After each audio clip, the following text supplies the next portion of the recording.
The first thing you hear is not the war. Its breath. Shallow, rhythmic, stubborn. You're standing beside a tank whose metal skin holds the dawn like frost. Inside, someone breathes in time with the engine, as if the two share one heartbeat. The air smells of oil, snow, and sleep that never quite finished. Before you drift off, take a moment to subscribe, but only if stories told in whispers are your kind of thing. And tell us where you're listening from, or which image lingers with you the most. The day stretches forward, slow and inevitable. The tank hums like a heart remembering its rhythm.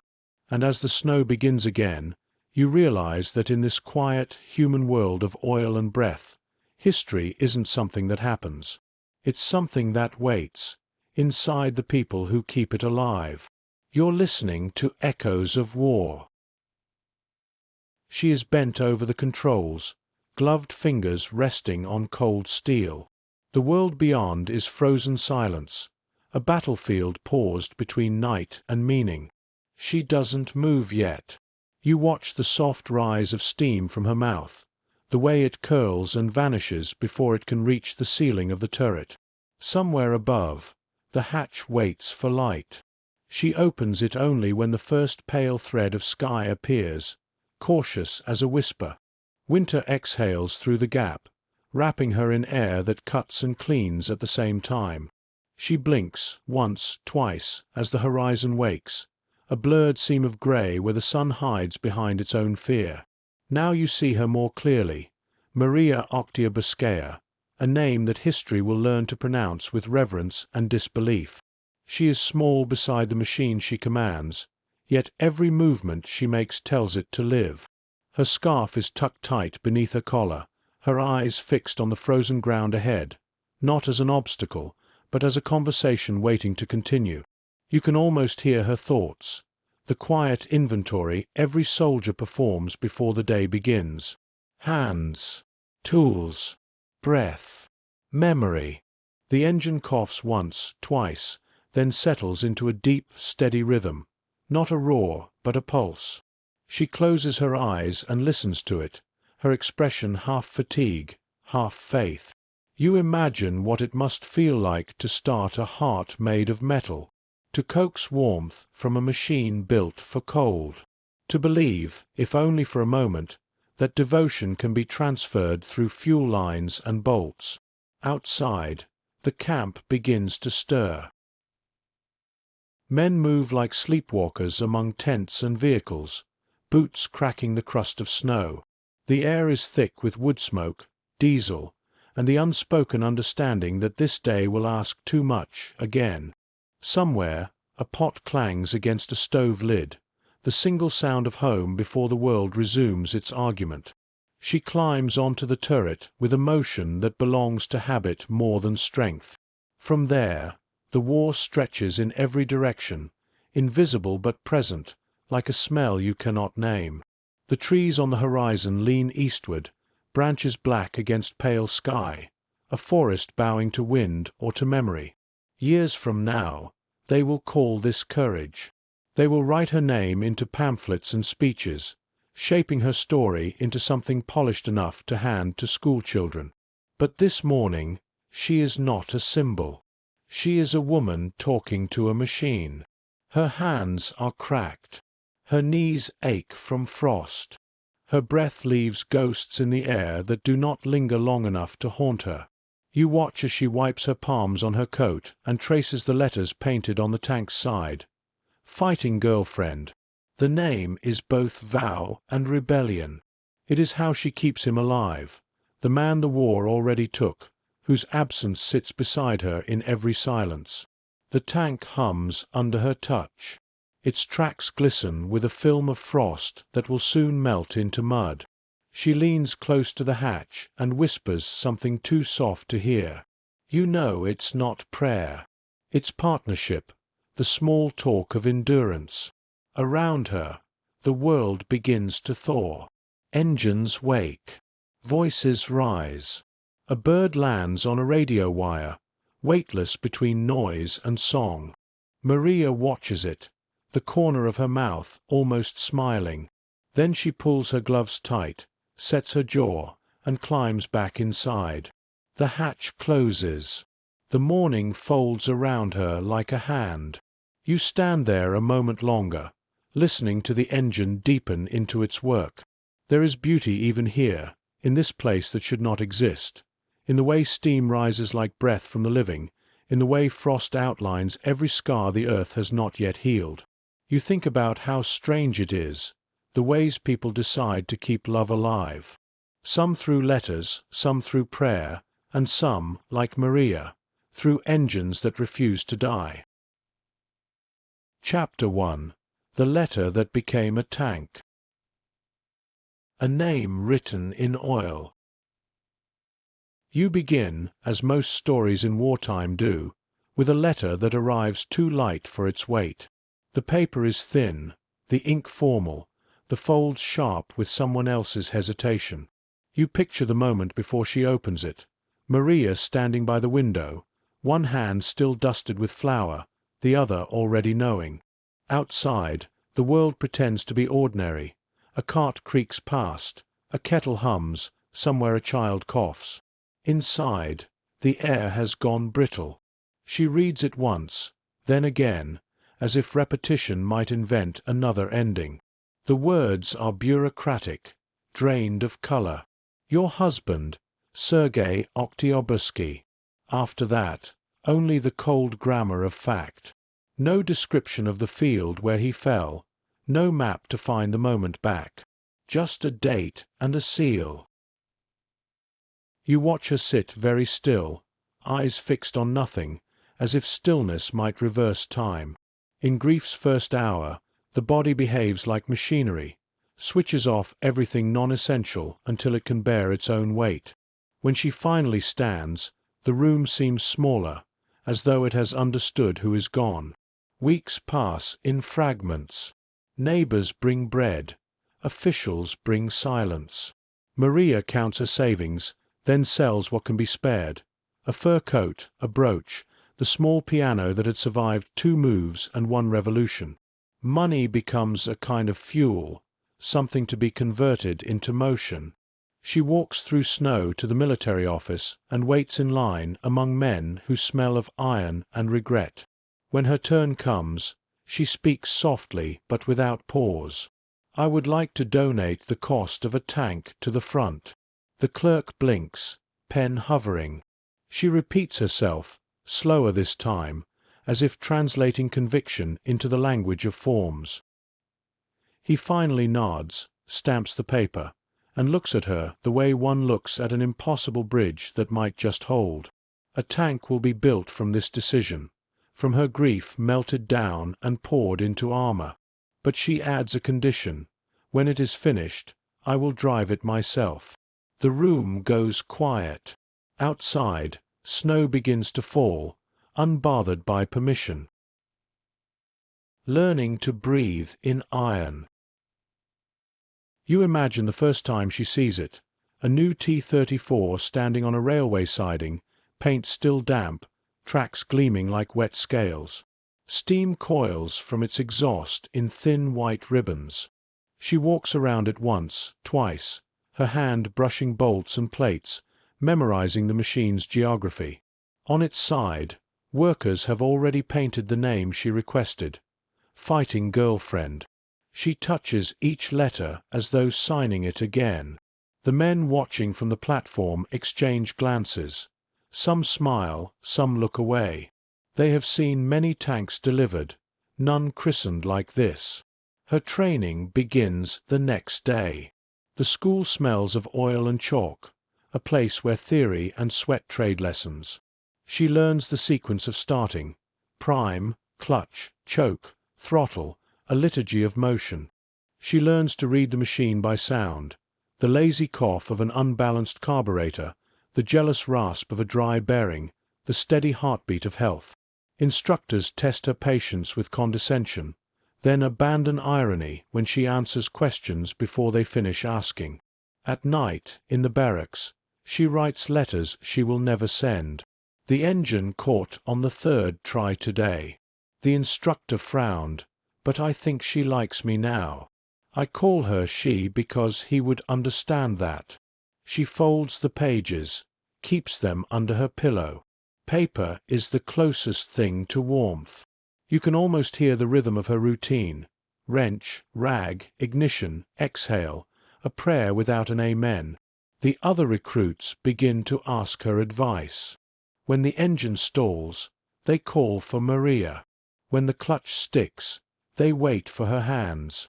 Somewhere in the noise of gears and commands, the idea of limitation burns away. The road to the front. Winter recedes by degrees, leaving rivers swollen and roads soft as memory. Her tank travels east on a flat car, strapped down like a promise. She rides beside it, watching telegraph poles slip past in endless cadence. Every jolt through the rails feels like a heartbeat, every spark beneath the wheels, a syllable of the language she has chosen to speak. Villages pass, a church roofless against the sky, a woman sweeping ash from her doorstep, a child waving at the convoy. She waves back, quietly. The boy's mittened hand disappears behind smoke, and for a moment she thinks of Sergei as a child, somewhere far behind the horizon of years. At the next stop, she writes another note in her small ledger. The world moves slower than grief, but at least it moves. She underlines it once, hard enough to tear the paper. When the train finally halts near the front, the air smells of damp pine and cordite. The tank is rolled down a ramp into mud that sighs under its weight. Officers approach with clipboards, measuring reality against paperwork. One of them looks up, startled to find a woman among the drivers. She salutes before he can speak. His reply is delayed but precise. "Welcome to the 86th Guards Tank Brigade." From that moment, she belongs to both the army and the myth already forming in its shadow. First movement: snow and fire. You follow her into the machine's dim interior, cramped, smelling of grease and anticipation. The world outside has become a blurred tunnel of trees. She checks the periscope, adjusts the throttle, listens for the pitch of readiness. Beside her, the crew settles into their small miracles of trust. The gunner tapping rhythm on the breech, the loader counting shells under his breath, the commander murmuring distances as if praying for precision. When the order comes, it's only 2 words: advance. Engage. She releases the clutch, and the tank rolls forward into white noise. The ground bucks beneath them, snow erupting in plumes. Somewhere ahead, artillery begins to speak its ancient language. The first shell misses but finds the air close enough to wound it. The second lands farther away, a warning disguised as mercy. She keeps her eyes on the horizon, jaw set, one hand steady on the throttle. The tank is new, but the instinct is older than fear. Keep moving. A shape flashes between birch trunks, an enemy gun, camouflaged in hunger and hope. The commander calls range. The gunner fires. The recoil folds the air into thunder. When the smoke clears, the forest has a new wound. Then comes the answering fire, sharp, specific, unforgiving. A shell clips the track, tearing away a link. The tank shudders, halts, leans like a living thing struck mid-stride. Inside, dust falls from bolts like brief snow. No one speaks. Mariya's decision is instant. She kills the engine, climbs out into a world of smoke and echo, and drops into the snow beside the damaged track. Her gloves freeze to the metal before she can pull them back. She works anyway, hammer, bar, breath. Each strike sounds like punctuation on a prayer she never learned to say aloud. The enemy is close enough to smell the cordite. The commander shouts to hurry. She doesn't answer. You see her face lit by the brief orange of muzzle flashes, eyes narrowed, lips pressed thin, a sculptor chiseling at fate. When the last pin seats and the track locks into place, she slams the hatch behind her, breath clouding the air. The engine coughs once, twice, then steadies. They move again. Forward, because forward is survival. Forward is language. By nightfall, the battle dissolves into silence. The field glows faintly where fire has eaten the snow. Her crew counts ammunition, cleans the gun, argues softly about nothing. Mariya sits on the hull, coat steaming, hands raw. She doesn't look triumphant. She looks finished and beginning at once.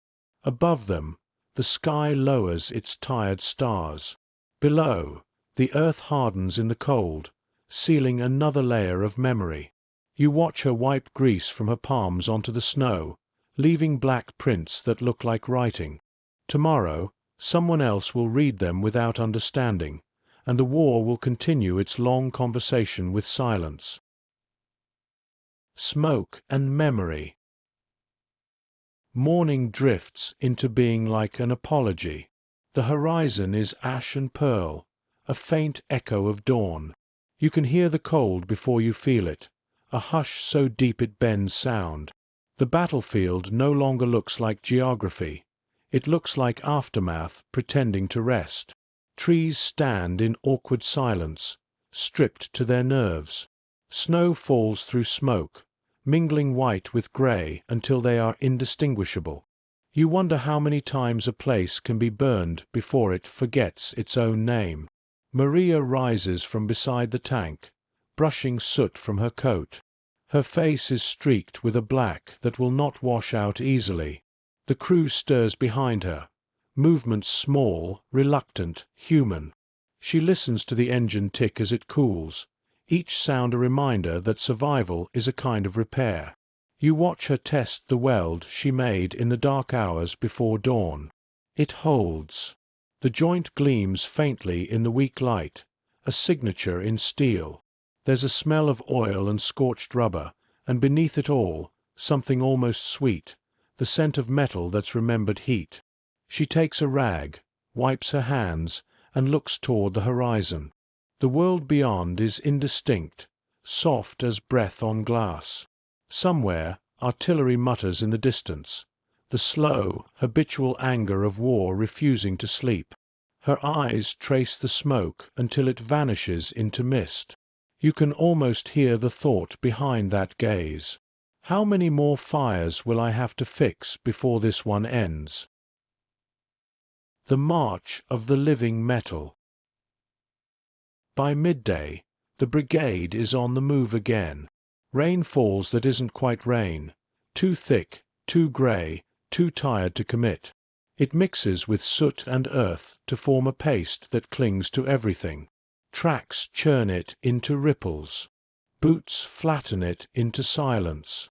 You walk with them in imagination, a convoy of tanks crawling through a corridor of fog. Engines grumble like animals leashed to duty. Each machine exhales its own weather, exhaust, vapor, breath. Inside one of them, Mariya leans into the vibration, her hand resting on the throttle as if on a pulse. The radio crackles with fractured voices, coordinates, requests, corrections, the language of persistence. The commander's tone is quiet, almost domestic. In the tank, everything that isn't essential to function is stripped away. Only rhythm remains. She pauses every few kilometers to clear the tracks. Mud cakes the sprockets, freezing in thick, grey slabs. She works quickly, bare-handed now, gloves soaked, useless. You see her fingers red with cold, moving with the certainty of someone fixing not a machine, but a heartbeat. One of the tanks ahead throws a track. Its crew clambers out, half sinking in the slush, faces lit by the dull flame of frustration. Without being asked, Mariya stops her own vehicle and walks over. The commander calls after her, but she's already knee-deep in the problem, hammering pins, resetting links, speaking to the metal under her breath. The men watch, wordless. When the tank moves again, Their cheer is swallowed by wind. She only nods and walks back through the mud, face expressionless. Helping isn't a gesture for her. It's a reflex. By dusk, the convoy reaches a clearing littered with the skeletons of old machines. Broken armor, burned-out trucks, a field of ghosts waiting for memory to pick them clean. The brigade stops here for the night. The engines quiet one by one, leaving a strange ringing in the air, the echo of motion having nowhere to go. The smell of smoke returns, joined by the faint sweetness of thawing pine. Mariya sits on the hull, eyes half closed, steam rising from her coat. For a moment, you think she might be praying. But she's only listening, counting the heartbeats between silence and silence. When the tank forgot its pulse. It happens the next morning. A breath too sharp, a sound too hollow, the engine misfires and dies mid-rotation. Inside the tank, the silence is immediate and absolute. She freezes, one hand still on the lever. The others look at her. You can hear the question they don't speak. Is it over? She listens. Not to them, to the small, invisible voices of the machine. The engine's residual heat, the whisper of coolant lines settling, the faint click of a valve in denial. Her brow furrows. No, she says finally. It's not over. She opens the hatch, climbs out, and kneels beside the engine deck. The air bites her face, snow falling in dry flakes that sting like ash. She removes the panel and begins the ritual of resurrection. Spanner, rag, prayer. Each movement deliberate, unhurried. You can feel the cold just watching her, how it gnaws at the bones, how the wind makes the smallest things impossible. She works anyway, sleeves stiff with frost, hair glued to her temple with grease. Her breath forms a slow rhythm. Exhale, tighten. Exhale, loosen. Inhale, believe. After 20 minutes, the commander appears beside her. He offers help. She shakes her head. The tank is her conversation, and she is not done speaking. She cleans the spark plugs, adjusts the magneto, bleeds the fuel line. Each action is both mechanical and intimate, like tending to a wounded animal that trusts her more than it should. Finally, she turns the crank. The engine coughs, once, twice, then roars back to life. The crew cheers. She only nods, wipes her hands, and murmurs something that might be, "Good girl." The machine hums in agreement. You feel the relief even from here, a warmth that seeps through metal into air, from steel into skin. The gift of movement. That night, the snow stops. Clouds drift apart, and the stars reappear, cautious but steady. The tanks are parked in a rough semicircle, their silhouettes black against the pale field. Engines tick softly as they cool, each one sounding like a clock that's forgiven time. Mariya sits on the hull of Fighting Girlfriend, eating bread hardened by cold.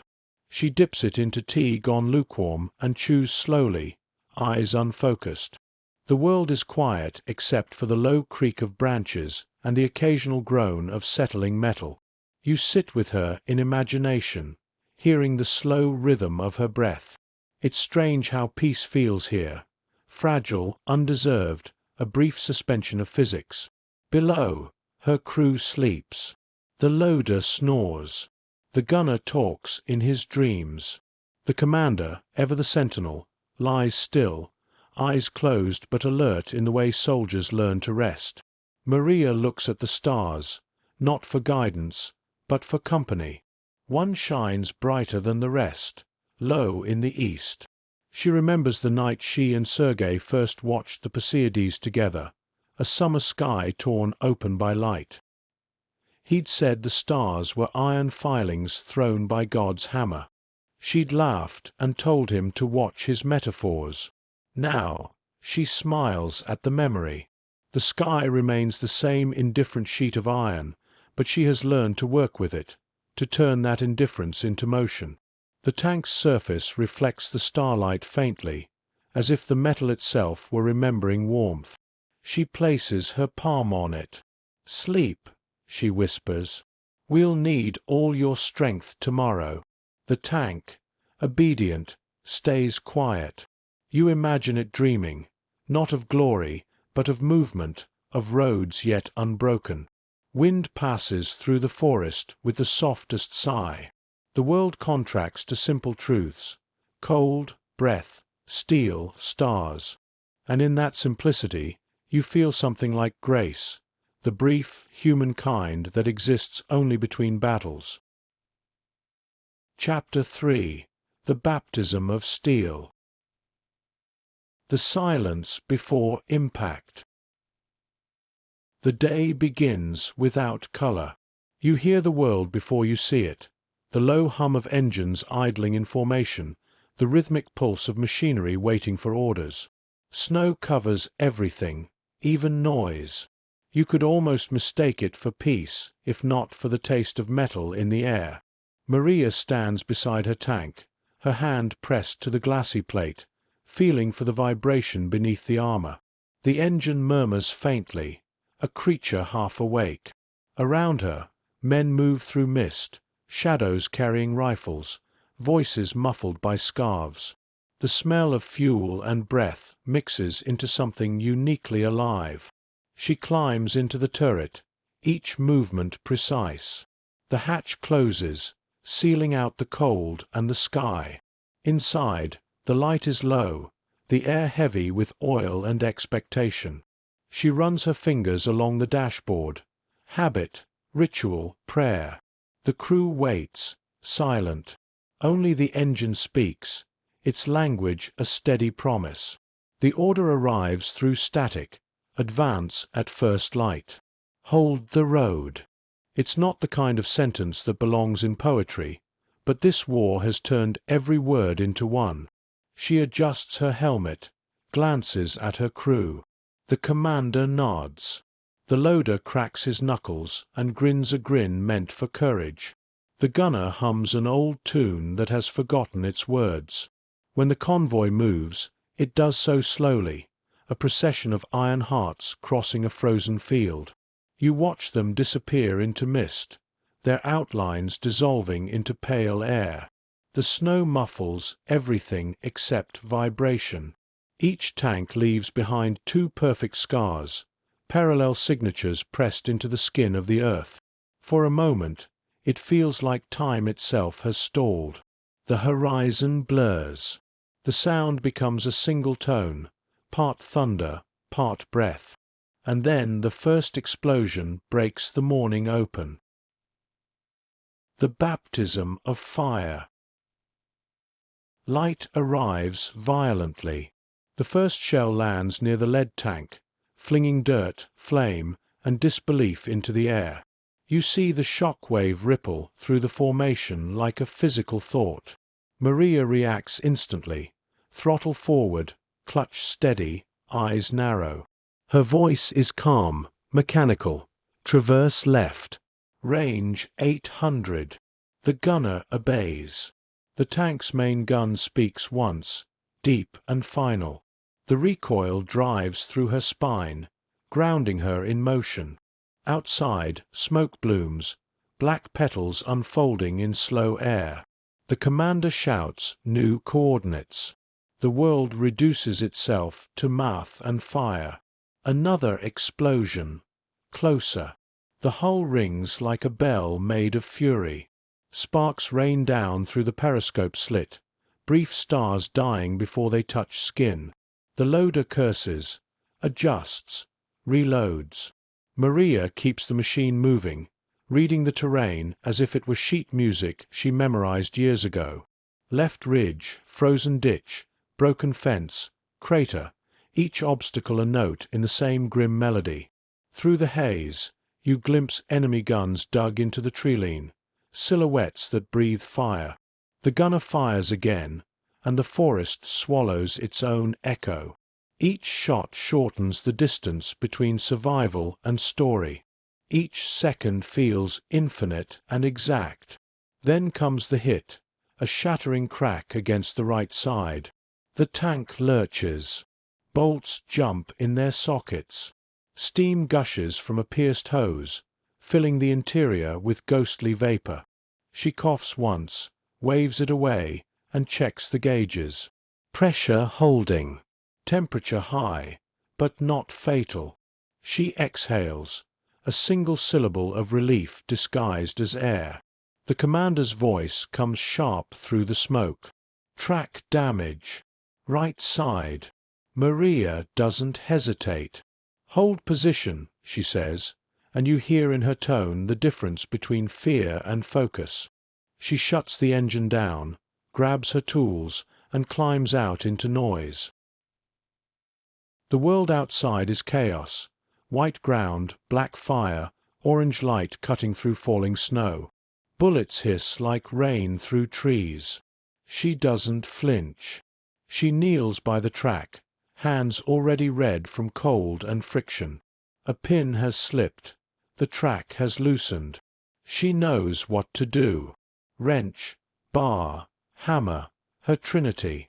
You watch her work, half in disbelief.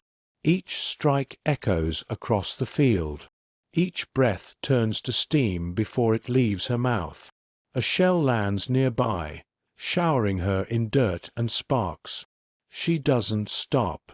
The others shout for her to get back inside, but she can't, not until the machine can walk again. Finally, the track snaps back into place with a sound like bone setting. She leaps up, runs to the hatch, and climbs in. "Go," she says. The commander doesn't argue. The engine roars to life, smoke pouring from the exhaust. You feel it, the renewed momentum, the sudden defiance. The tank surges forward, biting into the earth with mechanical hunger. They advance, leaving fire behind, carrying the weight of one repaired heartbeat. By noon, the enemy guns are silent. The field smolders. Ash drifts sideways through the air, settling on everything that dared survive. Smoke after snow. When the shooting stops, the silence is unbearable. Even victory feels wrong, too clean, too immediate. The snow glows faintly from fire's residue, orange bleeding into gray. Mariya climbs out of the tank and stands beside it, her breath visible in the cold. The front armor bears 2 dents deep enough to catch the light. She touches one with her gloved hand, as if reading the day's story in braille. The metal is warm, still remembering heat, still unwilling to cool. The crew joins her. No one speaks for a long while. The gunner finally breaks the quiet with a laugh that sounds like disbelief. The commander lights a cigarette, the flame trembling in the wind. Smoke curls upward, another offering to the indifferent sky. Nearby, mechanics pick through the remains of destroyed vehicles. You see them move carefully, as if handling relics. War, you realize, is an industry of fragments, every victory a factory of salvage. She sits on the hull, legs swinging, the tank's surface radiating gentle warmth through her coat. In her lap rests a small notebook, the same one she's been writing in since training. She writes slowly, pausing often, as if the words require permission. You lean closer in imagination and catch fragments. Engine held. Track reset. Crew intact. Fighting girlfriend, alive. There's no poetry in her phrasing, only truth. And yet, in the simplicity of her record, you hear something deeply human, the quiet insistence that what survives must be written down. The sky begins to clear. The wind shifts east, carrying the faint smell of pine. Men gather the fallen, covering them with tarps, whispering names like prayers. Mariya looks away, not out of denial, but respect. The living have work left to do. What fire leaves behind. By evening, The battlefield is unrecognizable. The snow has melted into black mud streaked with silver. Tanks sit in stillness, their barrels pointing nowhere. Steam rises from the ground where heat still argues with winter. The brigade sets up camp along the edge of a shattered village. Someone finds a well still flowing. Someone else finds bread. Small mercies, traded quietly. Mariya cleans her tools in a bucket of melted snow. Each wrench and spanner bears its own scars now, tiny etchings of contact, proof of labor. She dries them with care, laying them out on a cloth like sacred objects. The loader brings her soup, thick and grey, and she accepts it with a nod. He hesitates, then says what the others are thinking. They'll write about today. She doesn't look up. Let them write. Her tone is calm, final. The metal knows what happened. Later, she walks away from camp to where the field opens toward dusk. The air is still warm from the fires, shimmering faintly above the earth. She takes off her gloves and presses her bare hand to the ground. The soil is damp, sticky, alive. She closes her eyes. You wonder what she feels. Maybe gratitude, maybe exhaustion, maybe nothing at all. The horizon bleeds with the last light of day, a soft crimson that reminds you of breath more than blood. She stays there until the temperature drops enough to turn her skin pale. Then she stands, brushes her hands against her coat, and walks back toward the silhouette of her tank. The machine waits, half shadow, half memory, its paint dulled by smoke, its shape softened by darkness. She climbs the side, rests her head briefly against the armor, and whispers something you can't quite catch. Maybe a name. Maybe thank you. When she finally descends, the stars have returned, clear, cold, certain. Behind her, the tank exhales a thin cloud of steam that rises into the sky, joining the night as if it belongs there. You watch her walk away, boots sinking into the mud, coat swaying with each step. The snow begins again, gentle this time. It falls over the wreckage, over the living and the lost alike, hiding everything equally. In that silence, you feel the weight of her transformation, grief made into action, sorrow turned into steel. Somewhere, far off, another engine starts. The war continues. But for this one brief evening, you allow yourself to believe that something beautiful has survived inside the noise. Chapter 4. Letters Written in Grease and Smoke. The Factory of Ghosts. You hear the new day before you see it, a hammer striking metal, the hiss of welding flame, the echo of voices that sound too tired to argue with morning. The brigade has stopped near a ruined factory, half a roof left, half a wall standing. The rest is snow and history. Mariya moves through the debris with the confidence of someone who has made broken things obey before. Inside the skeleton of the factory, tanks sleep under tarps like animals waiting for spring. The air smells of oil and wet brick, of fires that never quite went out. She finds a clear space near the old assembly line and begins to work. The sound of her wrench carries through the cavernous hall, rhythmic, calm, persuasive. You can almost mistake it for music. When she wipes her hands, streaks of black stay embedded in the lines of her palms like an old language. Men pass her, nodding. Some offer small greetings, others only watch, curious or reverent. Rumors have begun to travel faster than trains. The widow with the tank, the mechanic who drives her own vengeance. She doesn't correct them. Truth has too many moving parts to fit into a rumor anyway. A correspondent arrives one afternoon, wearing a clean uniform that hasn't met weather yet. He writes her name carefully in his notebook, spells it twice to be sure. "You bought the tank yourself?" he asks. "Yes," she says, tightening a bolt. "And you drive it?" She glances up. Who else would? He laughs, uncertain whether she's joking. She isn't. When he leaves, she finishes her work in silence. Smoke rises from her breath, faint and even. Outside, the sun slides behind a row of broken chimneys, and the light turns the color of memory. Later that night, she sits on the engine deck, writing by lantern glow.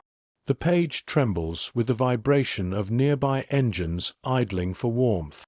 Her handwriting is neat, deliberate, the same precision she uses on bolts and gaskets. Sergei, today the mechanic in me drowned the soldier. I think you would have liked that balance. She folds the letter, knowing it will never leave her pocket, but somehow that's enough.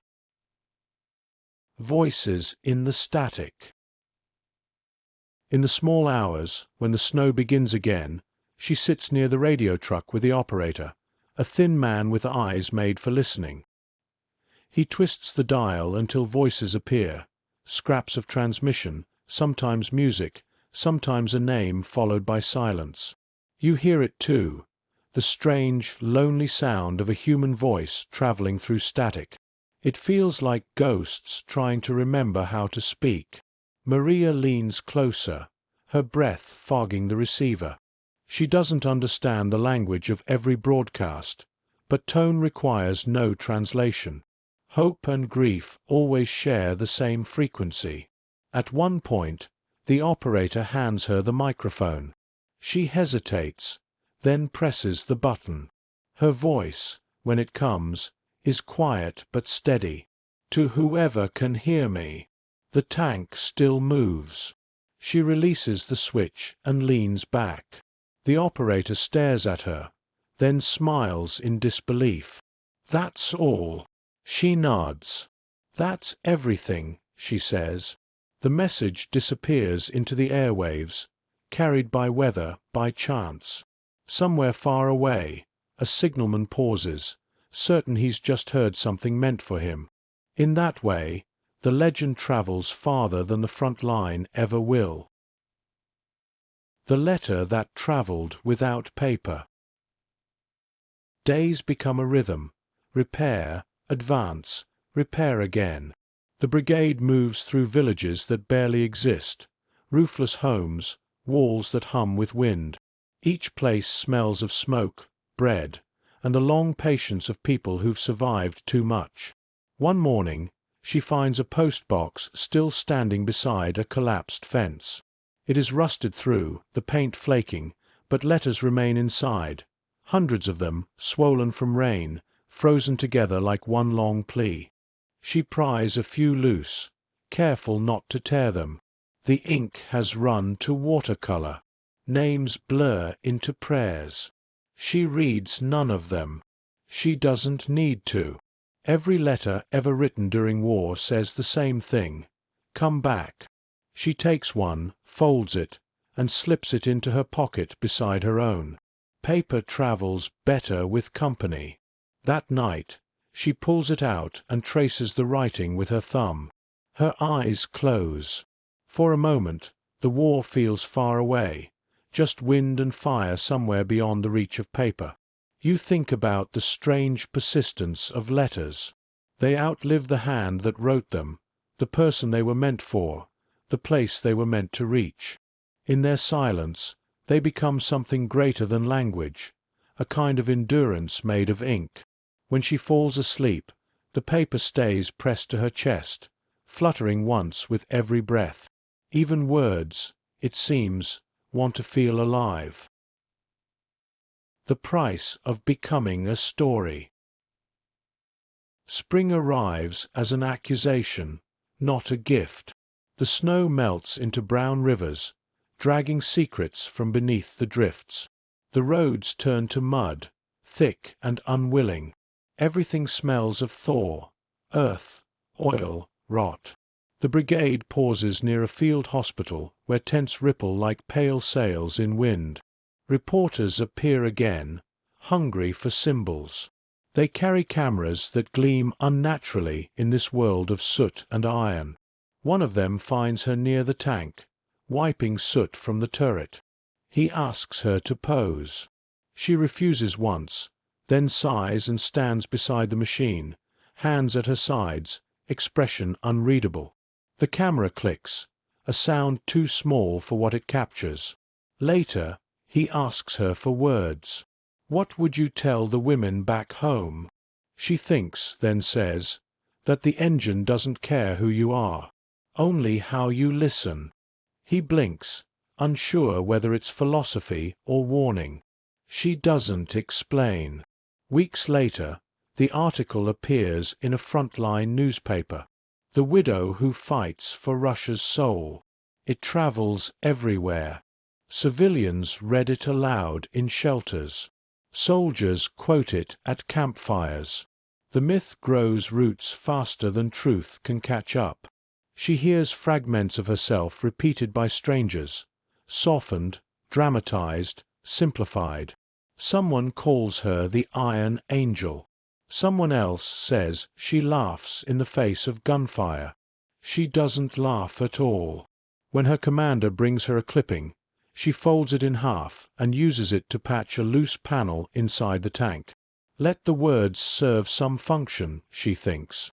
They hold better there, where sound and smoke will wear them into honesty. At dusk, the brigade gathers near a fire. Men sing in rough harmony, voices rising into the dark. Mariya sits apart, watching sparks climb into the night air. You imagine her wondering what becomes of a person once they turn into a story. Does the world still see the hands that made the legend possible, or only the outline left behind? She picks up a piece of charcoal and writes on the inside of her palm. Let them remember the work, not the face. Then she rubs it away before it can dry. Chapter 5. The Heart Beneath the Armor. A crack in the bell. Morning is all tin and breath. You hear the day before you see it, the faint, fussy whisper of fog rubbing against pine, the small clinks of tools put away in the wrong order. The order for her unit is simple: probe the road, test the teeth of the line, return intact. Paper loves tidy verbs. Roads don't. Mariya stands half out of the hatch, eyes narrowing at a ribbon of track that threads between marsh and trees. The tank idles below her like a patient animal. Steam lifts and fades. She feels the engine through her palms as a musician feels a wooden instrument, checking resonance rather than sound. She drops inside and settles, all precision and muscle memory. Throttle, clutch. A breath she holds until gauges answer. The column begins to move, iron commas creeping into a sentence the forest will refuse to read. Contact is abrupt and impolite. An anti-tank gun coughs from a fold in the ground. Light erases color. The glassy plate rings like a bell struck wrong. She corrects without thinking, angling armor, giving the gunner the line he wants. The reply is immediate. One round, clean and final. A shape in the birch breaks and goes quiet. She should withdraw. Orders were to touch the wire of the world, not tear it down. But there's a question just past the curve, and she cannot leave it unanswered. Another meter, she tells the machine under her breath, not the commander. The tank hums assent. The shot that finds them is low, sly, and certain. Metal remembers sand. A rivulet of shrapnel scrawls itself through the compartment's air. Heat kisses her scalp. A heavier hand lands at her right knee. The engine keeps breathing. Her leg decides briefly not to. The commander's fingers press her shoulder. Human weight, an anchor in smoke. She parks the tank behind a ragged spine of ground, and the world keeps moving without her. Snow falls like ash. Ash falls like snow. Her glove comes away dark from her temple. The band of her helmet sticks to blood as if it has finally learned loyalty. She tries to rise, and the light turns absolute. Then the light folds into a stretcher. The room with borrowed time. The hospital used to be a school. Blackboards list names instead of verbs. Coat pegs hold canteens, bandages, a single red scarf that has outlived its owner through the simple strategy of staying put. They lay her in a bed with too much practice. Carbolic, boiled cloth, warmed snow, the smell of attempts. A nurse with hands like polished spoons counts pain into numbers and writes them down as if math could convince hurt to behave. The ceiling maps itself into hairline rivers she cannot place, though she tries. You watch her listen for the tank at night the way others listen for rain, imagining the idle, the heat tick, the mechanical lullaby of survival. In the next bed, a boy recites rifle parts until sleep conquers the last spring. Across the aisle, a woman wrapped to stillness whispers coordinates to a person who has already reached them. Doctors come and go like weather fronts. Concussion, lacerations, iron splinters the size of half-truths. Rest is recommended the way bridges are recommended to rivers. She obeys and resists in equal measure. Walking becomes a campaign, the length of the bed, the length of the corridor, a pilgrimage to a fern that drinks daylight like medicine. The nurse celebrates each meter as if it were a medal. At night, when morphine naps and the ward is busy with other darkness, Mariya opens a drawer. Every drawer holds a shrine to prior lives. In this one, a chess pawn and a pencil bitten to stupor. She pockets both, a survivor with no king, a writer with no graphite. They feel like honest symbols, and honesty is rare. She writes a letter without ink, to the hull, not to command. Warm yourself early. Let the loader rest his back. He calls it luck, we call it design. If the track sings, answer softly. Give smoke first, armor second, heart last. Save it for me. She signs it with a thumb pressed into her own blood. The nurse pretends not to see, then pretends to have seen, because both responses are kindness. When a courier appears, boots 2 sizes large, a satchel that smells of rain, she gives him the folded sheet and says nothing more than please. War is a postal system with unreliable routes and faithful carriers. The distance between pulse and engine. Days stack like crates no one labeled. Outside, thaw argues with frost. Inside, clocks practice patience. The crew visits one by one because they are superstitious about arrivals. The loader brings bread tough enough to outlive history and blames the oven as if ovens make war. The gunner offers polished shell casings, empty and immaculate, spent speech turned into keepsakes. The commander brings absence, sits, says little, watches the window like a sentry assigned to weather. His silence is a form of grammar everyone understands. They talk around the machine as if it were listening behind the curtain. She idles sweet if you murmur. Her track grew jealous of the ditch and tried to stay. No one drives like you. Praise isn't the point. Continuity is. The stories mean, your breath is still in there. One afternoon, a nurse wheels in a radio recovered from a classroom cupboard. The dial stutters. Stations bloom and die like moths.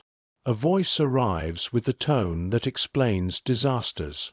It counts advances like a schoolchild counts chalk. Linear, correct, abstract. Then it tells a story. A widow who bought a tank and drove love until it became steel. The nurse squeezes her hand. That's not how it happened, Mariya says, not angry, just exact. How then? The nurse asks. With bolts, she answers. And breath. On a Thursday, if days still claim names, the doctor signs the last paper with reluctant ink. Fit for duty, caution advised. Caution is a word the front mispronounces. She dresses slowly, amused by the stranger's smell of soap in her borrowed clothes. The bandage around her head makes her look like a rumor. The mirror agrees and is wrong. The truck that takes her back devours the road and coughs it out behind. Mud practices being future soil. Telegraph poles list. Drunk on sky. A boy sleeps beside her with his mouth open. Somewhere, a mother dreams the same sleep and doesn't know why. Camp arrives first as smell. Broth and diesel, smoke and iron. Then sound. A low congregation of wrenches and laughter that remembers how. Then sight. Hulls shouldered together, flags pretending not to be cloth. She sees the tank before the tank sees her. Paint dulled by weather. Letters brightened by someone who has learned her handwriting. New scars along the plate, welded honestly. She walks toward it like a person toward a dog that might run, and it does not. Her palm meets steel, and the steel, by some trick, meets back. Inside, everything is smaller than the story and exactly as the body recalls. The seat that fits, the levers that remember, the engine refusing to start on the first turn because dignity. Someone has tucked her blood letter beneath a bolt on the dash. It has been opened and reopened into a soft thing, corners oiled by fingers. She swallows gratitude that would embarrass everyone if spoken aloud. Permission to come aboard, she says, performing the ritual that keeps tears disciplined. Granted, the commander replies, and it is ceremony without pomp. She checks the frontal wound, runs a file across a proud bracket until it lies down in its place with a sigh. The loader fidgets like a dog taught not to jump. The gunner watches the sky and calls it reconnaissance. The engine wakes on the second try. It was being kind. She leans into the sound the way some lean into prayer. Return ticket, one way. The first drive after absence is not heroic. It is domestic. She nurses the throttle, corrects a shy gear, tests the left track's jealousy of stones. The field gives under them like tired bread. The cupola seals the day out and folds her into a dark familiarity where air tastes of gaskets and men.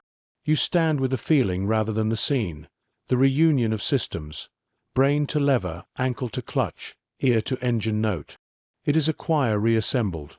The altos came back hoarse, the bass found a new range, but the harmony returns the way rivers do. Evening lays down its long iron. Cooks ladle a grey that pretends to be soup and succeeds by persistence.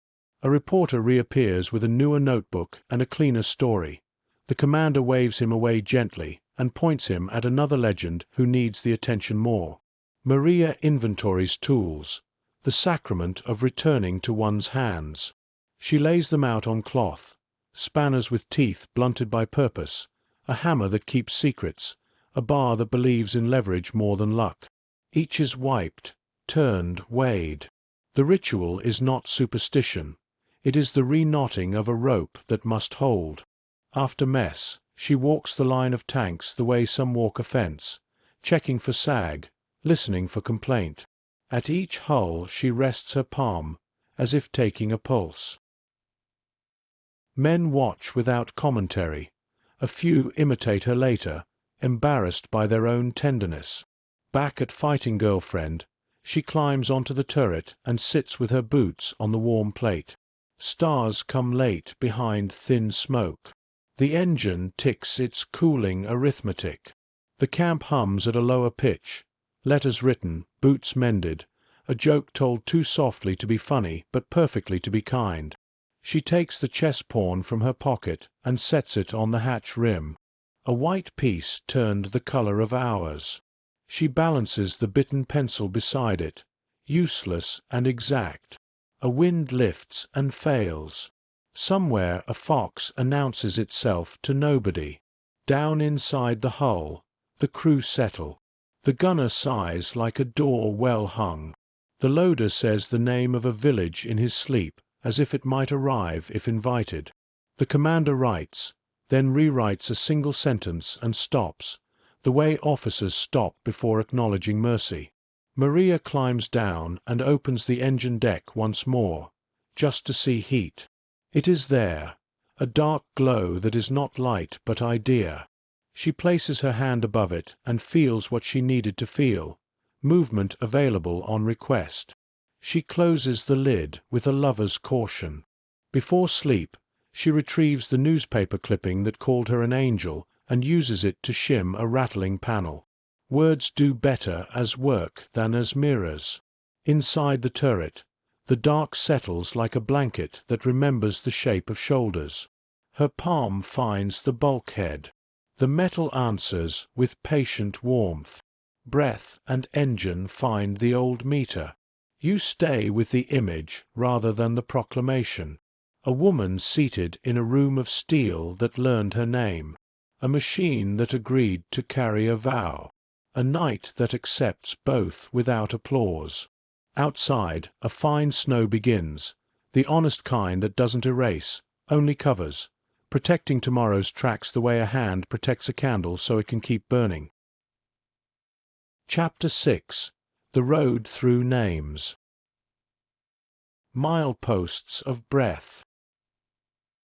The first thaw comes like a rumor, mud at the edges of snow, the river loosening its grammar, roofs shedding winter with damp sighs. You hear it in the engines too, a softer idle, a willingness to move. Road crews with shovels and hope-hack trenches for meltwater, turning fields into mirrors where the sky practices being a lake. Mariya stands on the glassy plate, scanning a road that unspools toward a village with a name the map printed small. Her coat is open at the throat, air stings less. The tank's surface is mottled with the season, soot, salt, a bloom of rust that looks like old roses. She runs a hand along the track and finds the right tension by feel, the way a violinist tests a string. Orders today are different in tone, if not in syntax. Relieve the pocket. Escort supplies. Bring people out if you can. The commander, who has learned to fold kindness into briefings without attracting artillery, points at the village with his pencil and says, "Bread first. Questions later." Mariya nods. The crew climbs aboard. The convoy moves at a humane speed. Trucks carrying sacks of flour and bundles of clothing, a field kitchen that smells like the idea of soup, medics with hands already tired by what they will find. The tanks take position like shepherd dogs, not ahead, not behind, but near. You watch the land change. Fences reappear from snow, warped but insisting. Laundry lines sag with rags that decided to be towels again. A scarecrow, hatless, guards a square of earth where last year's cabbages survived as stories. At the village edge, a gate leans on one hinge, undecided. The first person to step through it is a woman with grey hair folded into a knot so exact it could hold the world. She does not approach the tanks. She approaches the truck with bread. Behind her, others emerge, faces thin as scripture, eyes the color of weather. Mariya kills the engine. The silence that follows is not absence, but welcome. She climbs down and meets the woman halfway, palms open, a language older than treaties. "Name?" the woman asks, accent a crescent of another province. "Mariya," she answers. "And yours?" The woman straightens. "Vera." It means faith. The world feels briefly reasonable. What happens next is not liberation in the glorious sense. It is counting, households, mouths, liters, minutes. It is moving the field kitchen to the square because the wind is kinder there. It is setting up a table of paste and pencils so people can write to those who might still be reachable. We are here. There is bread. Come if you can. The tank waits in the street like a patient animal. Children study it from doorways, not daring closer. Old men touch its side with two fingertips, as if greeting a dangerous saint. Mariya watches these small devotions and says nothing. She guards the quiet the way a soldier guards a bridge. Names, spoken and kept. By afternoon, the square has become a post office, a clinic, a church without walls. A musician with half his old fingers fishes a harmonica from a pocket and convinces it to remember melody. The field kitchen pours steam the color of forgiveness. You hear laughter, the fragile kind that worries it might break if handled too roughly. Mariya sets up a small desk on the tank's hull, a clipboard, a stub of pencil, a ledger whose first page she titles with stubborn neatness, "Names to carry." It begins as a list of those who need transport to the rear: an old woman who hasn't stood since January, a boy whose cough argues with spring, a teacher with hands burned from the stove that exploded when the soldiers left. Soon the ledger becomes something else, a registry of the missing, of the presumed, of the almost found. People come one by one. "Write my brother," a girl says, cheeks raw from wind. "Nikolai. He went east." Mariya writes Nikolai, east, and leaves room, as if a reply might appear between lines by morning. A man in a coat that used to belong to a taller man removes his hat. "My wife," he says, and then does not say her name until his mouth is ready. "Anya." He spells the letters as if he is laying them in the ground. Mariya writes Anya, north, last seen October, and adds a small star. You do not know why she adds the star. Neither does she. It feels correct. A child, 10, 9, 8. The seasons distort numbers. Steps close enough to touch the hull with the back of his knuckles, as if asking permission of an oven. "Can it write?" he asks of the tank. "It remembers," Mariya says. "I do the writing." He nods, relieved by the division of labor. By dusk, the ledger holds 24 names. By nightfall, 40. Some lines include directions created by memory: past the mill, before the tree that isn't there, to the house with a door that sings. She writes them all. A map made of ghosts can still be a map. The commander brings a lamp for her desk and says nothing when he sees the title on the page. Later, he will add his own names in smaller script, as if speaking quietly could protect the syllables. When the light fades to a coin, she closes the book and tucks it beneath a strap inside the turret. Not to hide it, to keep it warm. Crosswind, the civilian's day. The next morning, you change vantage to see the road through other eyes. A baker's wife, sleeves rolled to elbows made of rope, hands peppered with flour, stands in the doorway of a shop that has refused to die. She watches the tanks like a flock of migrating animals. She remembers when iron meant plows, when she measured time by batches and bells. She tells a pot of dough, "They've come," and the dough, being honest, does not answer. Later, she will meet Mariya and not know what to do with her face.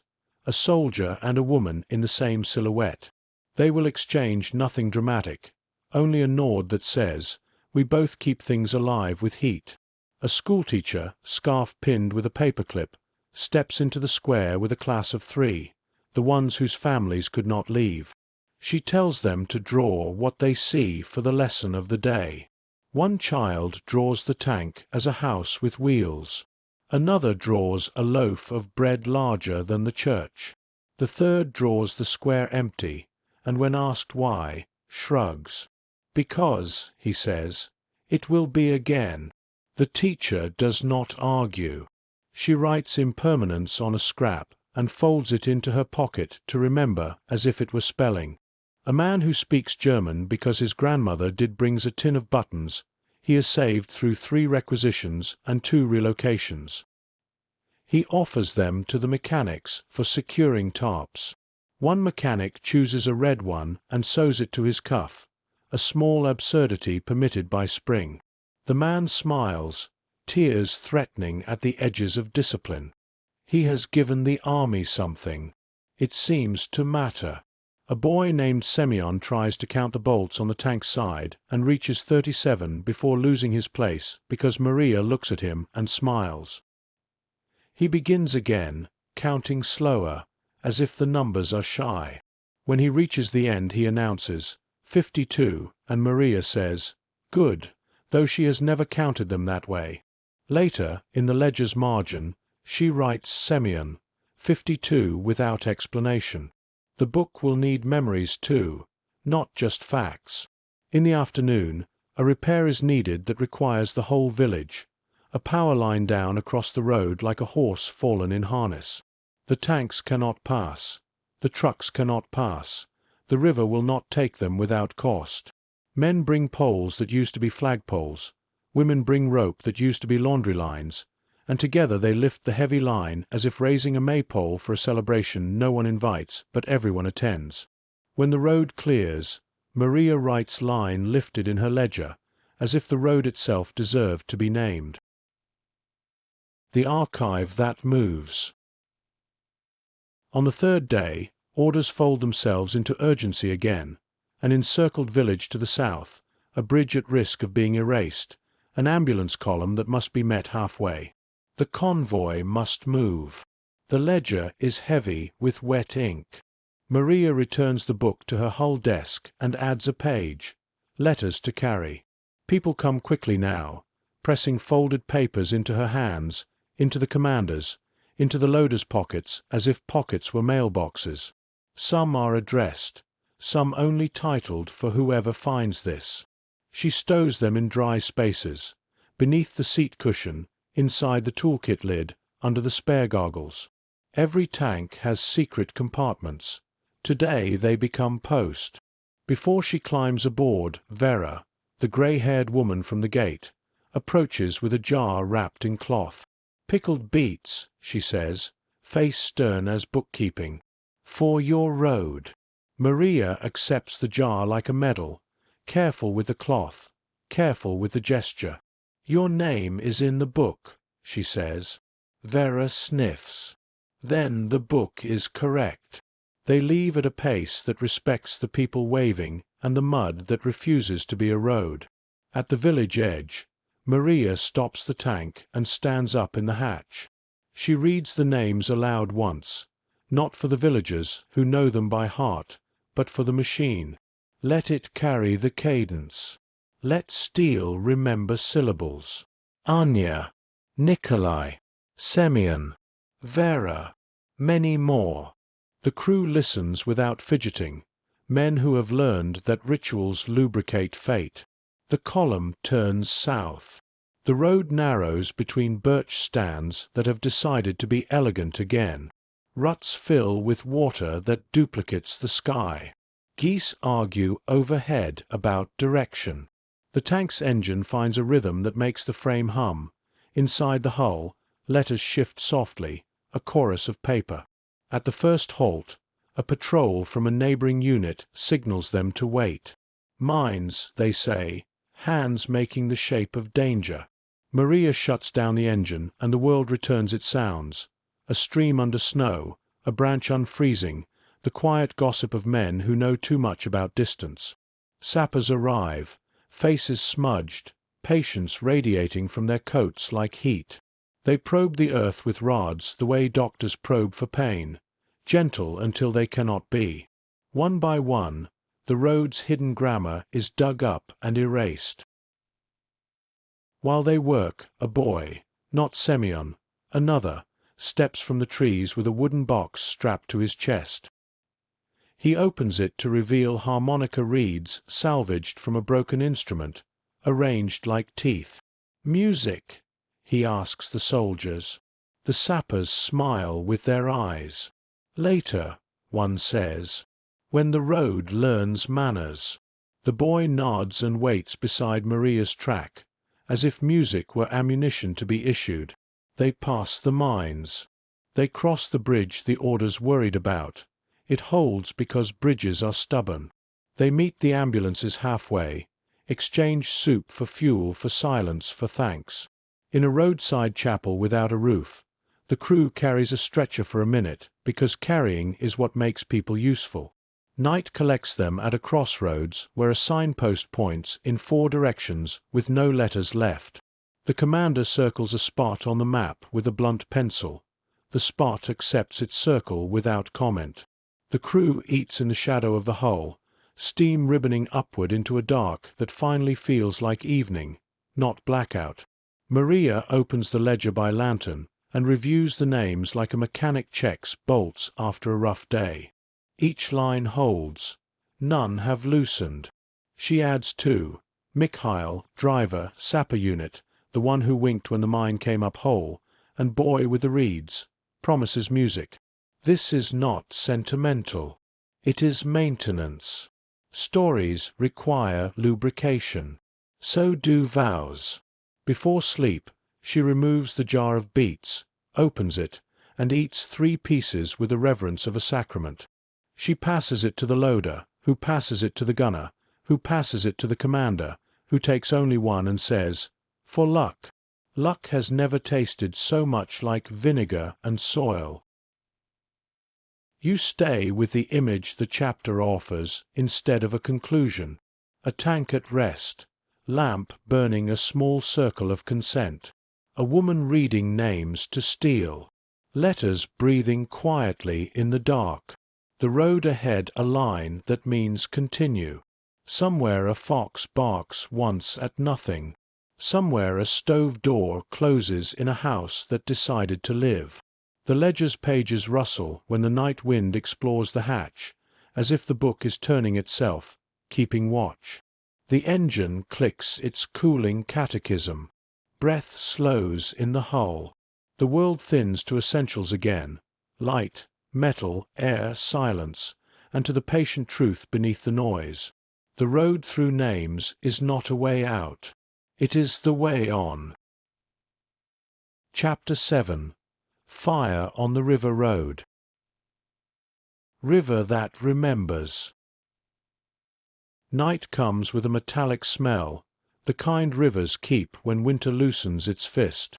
You hear it before you see it: ice pans grating in a slow argument, reeds whispering in a dialect older than maps. Lamps along the bank are hooded, each a dim coin of permission. The brigade's column pools on the approach road, engines idling in a chorus that feels like breathing made visible. Mariya stands half out of the hatch, eyes adjusting to a world arranged in blacks and silvers. The river ahead is wide enough to be a decision. Spring rot has eaten holes through the ice, left lanes of open water that reflect the sky in broken grammar. A pontoon bridge is almost finished, sections joined by men with cold hands and rope-burned patience. Sappers move like minor guards, placing, pinning, persuading physics to be kind for an hour. Orders travel softly, one tank at a time, leave space between hulls, no headlamps, idle low. A liaison murmurs that enemy guns have the crossing registered. Of course they do. Rivers are invitations even to those who didn't receive them.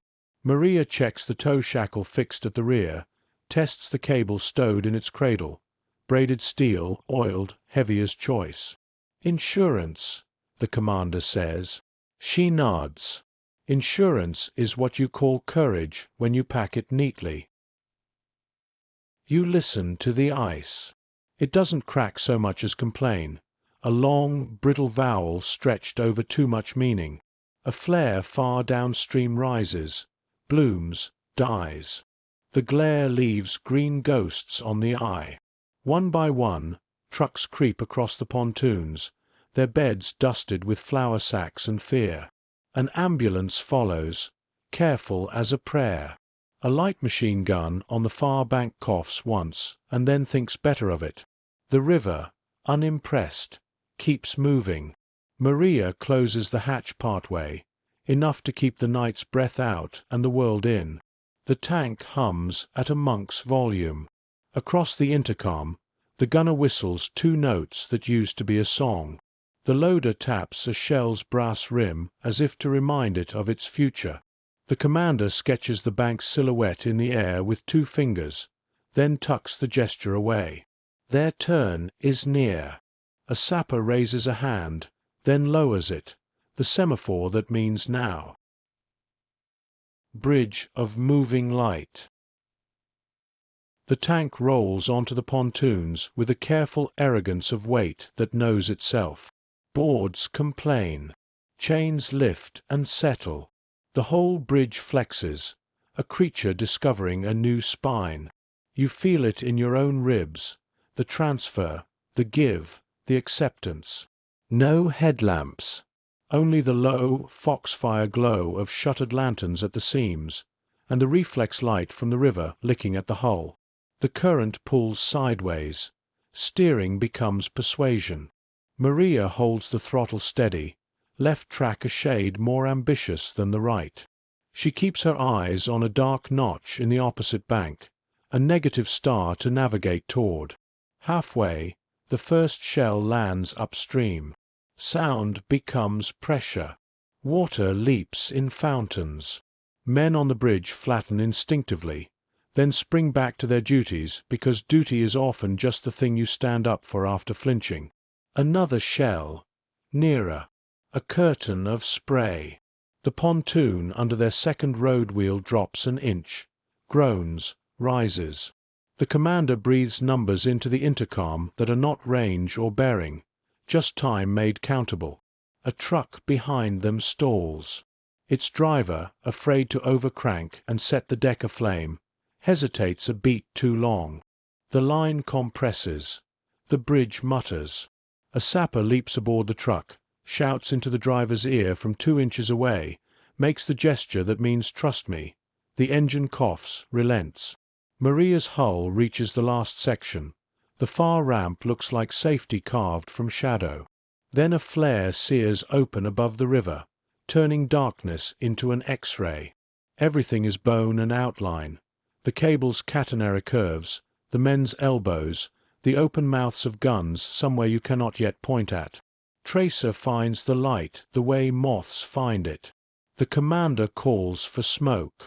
Far bank mortars obey, coughing a grey gift that slides across the water and sits. The flare's burn fades to a glare, then to a bruise. They touch earth. Tracks bite mud that thought it had the night to itself. The tank climbs the bank slowly, letting the pontoons exhale behind its weight.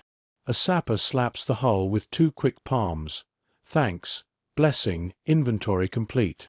On the far shore, another column waits to move inland through a willow-lined lane. The road beyond is narrow, rutted, flanked by ditches that believe in drowning. The commander points, holding position on the rise, cover the rest, then east. A page turns. The river, having finished its sentence, keeps reading itself aloud in the dark. Stall in the throat.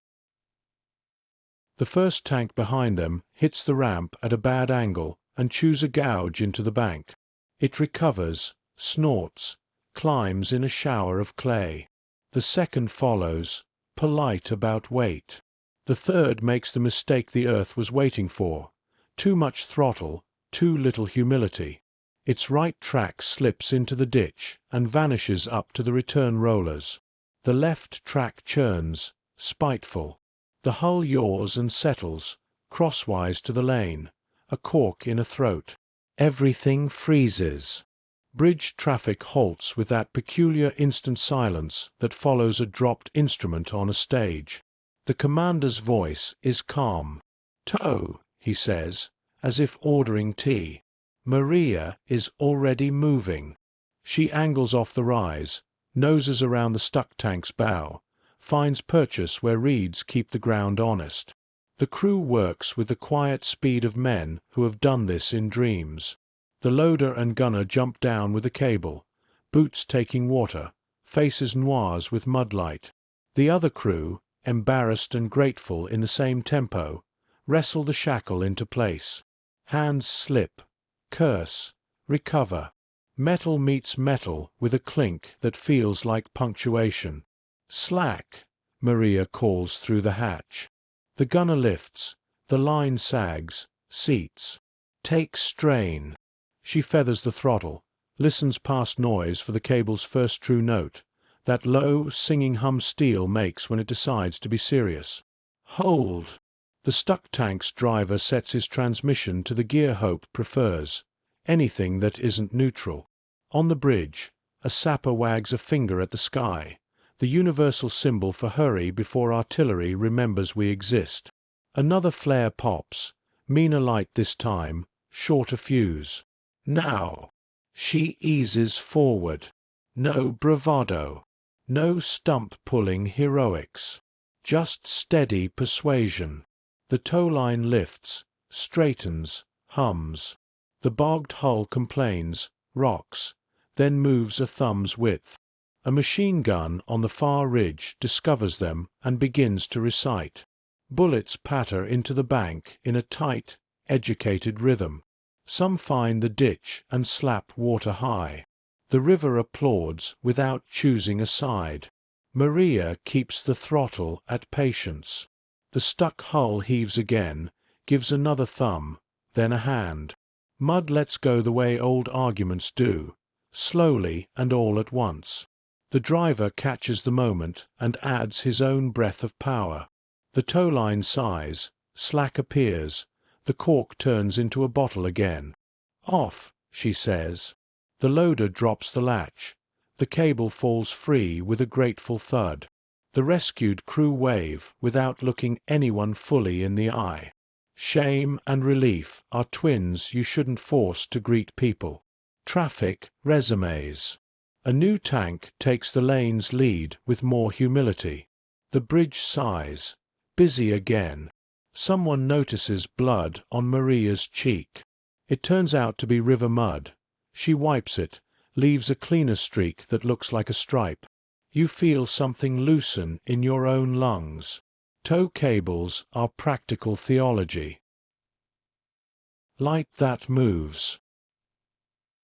They climb the rise and take the overwatch they were promised. Below, the last vehicles begin their crossing. The field kitchen, a truck of bandages, 2 carts whose horses despise the river but obey the man who murmurs to them. Far out, a flare drifts and burns, its light sliding across water like a hand. Smoke moves with intention now, filling in the spaces shellfire leaves between impacts. The river becomes a movie screen for war's slow ballet. Light up, light down, white here, red there, shadows wearing helmets and courage. Mariya watches the bridge through the periscope slit, the glass filming with dew that she wipes in a rhythm almost maternal. Her crew falls into their quiets, the gunner counting without numbers, the loader folding the tow line into a coil that will satisfy tomorrow, the commander marking the map with dots that, if you squint, look like rain. When the final truck reaches the ramp, a battery on the far ridge grows bold. 3 shells in a walking pattern, short, near, over, the old artillery waltz. Splinters flutter into the pontoon's skin. A seam opens, a section ducks. Men swear in the liturgical cadence of those who understand cause and effect. Again, the commander says. This time the stuck shape is not a tank. It's the bridge itself, sagging, deciding to forget its job. Sappers sprint. They carry boards that have been boards in so many wars they could testify. Rope arcs in neat parabolas through light. A corporal throws his body across a coupling so another set of hands can work. The river shouts louder. The artillery answers in kind. Mariya doesn't wait for the order. She noses down the slope until her hull blocks the ridge's line of sight to the gap. It is the sort of geometry you learn at the price of acquaintances, the angle where you make yourself into a shield. The machine takes 2 hits on the glacis that ring hard enough to leave taste in mouths. Paint leaps away in scales. Weld seams remember the men who made them and hold out of respect. Inside, dust sifts down and names no one. She does not move. She is making time. Behind that steel patience, the sappers finish their stitch. They pull, not pin, and then, with a simultaneous nod of craftsmen satisfied too early, wave the last vehicles through. A cart's wheel catches, frees. The horse chooses belief over instinct, and for once instinct forgives. Up, the commander says at last. She reverses slow, then turns, then climbs back to the rise as if no one was just breathing into her armor. Silence grows, awkward and genuine. The far ridge's guns lose interest or ammunition or both. The last flare sputters down to a wire of ash. On the inland road, the column stretches and thins, absorbs into the darkness radiating from the next task. Back at the river, the bridge exhale is audible, wood and rope and men and water agreeing that a thing is done for now. Mariya shuts down the engine so the night can hear itself. Wind walks the reeds. Ice pans clink like distant glassware. The tank ticks as heat becomes memory. She climbs up, sits with her boots on the warm plate, and opens the ledger. Under names to carry, she writes 3 new entries without asking anyone's permission. Corporal with the coupling, far bank. Man with the horses, river courage. Sapper chorus, held the spine. Then, beneath letters to carry, she adds nothing. The river already moved today's messages without paper.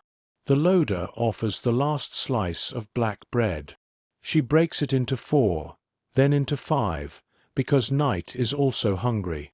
They eat without commentary, the kind of meal a crossing earns. You stay with the smaller noises now. A rivet cooling, a moth discovering the lantern and surviving, the scribble of a pencil that needs sharpening but has another sentence in it yet. Mariya closes the ledger and tucks it under the strap. She leans back, bare hand on steel that has been water and bridge and wall and instrument. Her eyes find the kindest dark and rest there. Across the river, a fox barks once, an editor's note in the margins of the night. Upstream, something large chooses to move under ice and then decides against it.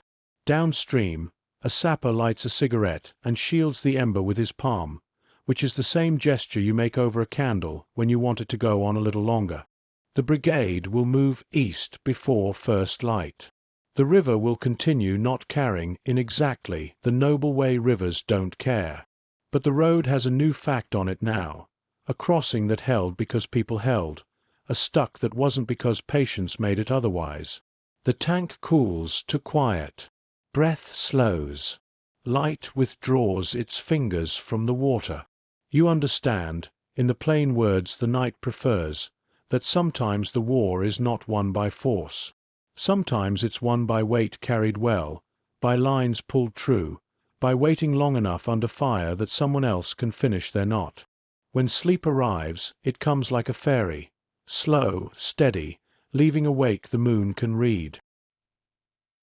Chapter 8. The Day the Road Fought Back. Birch country, quiet with teeth. Morning arrives with a white kind of honesty. Frost swarms the ditch grass. Birches stand in clean ranks, their trunks bandaged in light. The road pretends to be simple. 2 ruts, a crown of frozen clay, a skim of ice where the night stored breath. You listen and hear the hush a landscape makes when it hopes you will trust it. Orders are modest in the way traps are modest. Escort the civilian wagons from mill hamlet to rail siding, 8 kilometers of not much, a corridor of trees, 2 bridges barely old enough to have names. The enemy is rumored west. The enemy is always rumored west. The commander marks a careful tempo.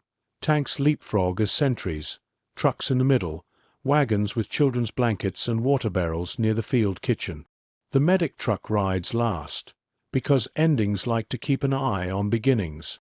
Mariya inspects the road the way a reader inspects a suspect sentence. She walks the first 100 meters, taps the crust with a bar, watches how the frost recoils. The birches creak at elbow height. Small birds scissor between branches as if cutting film.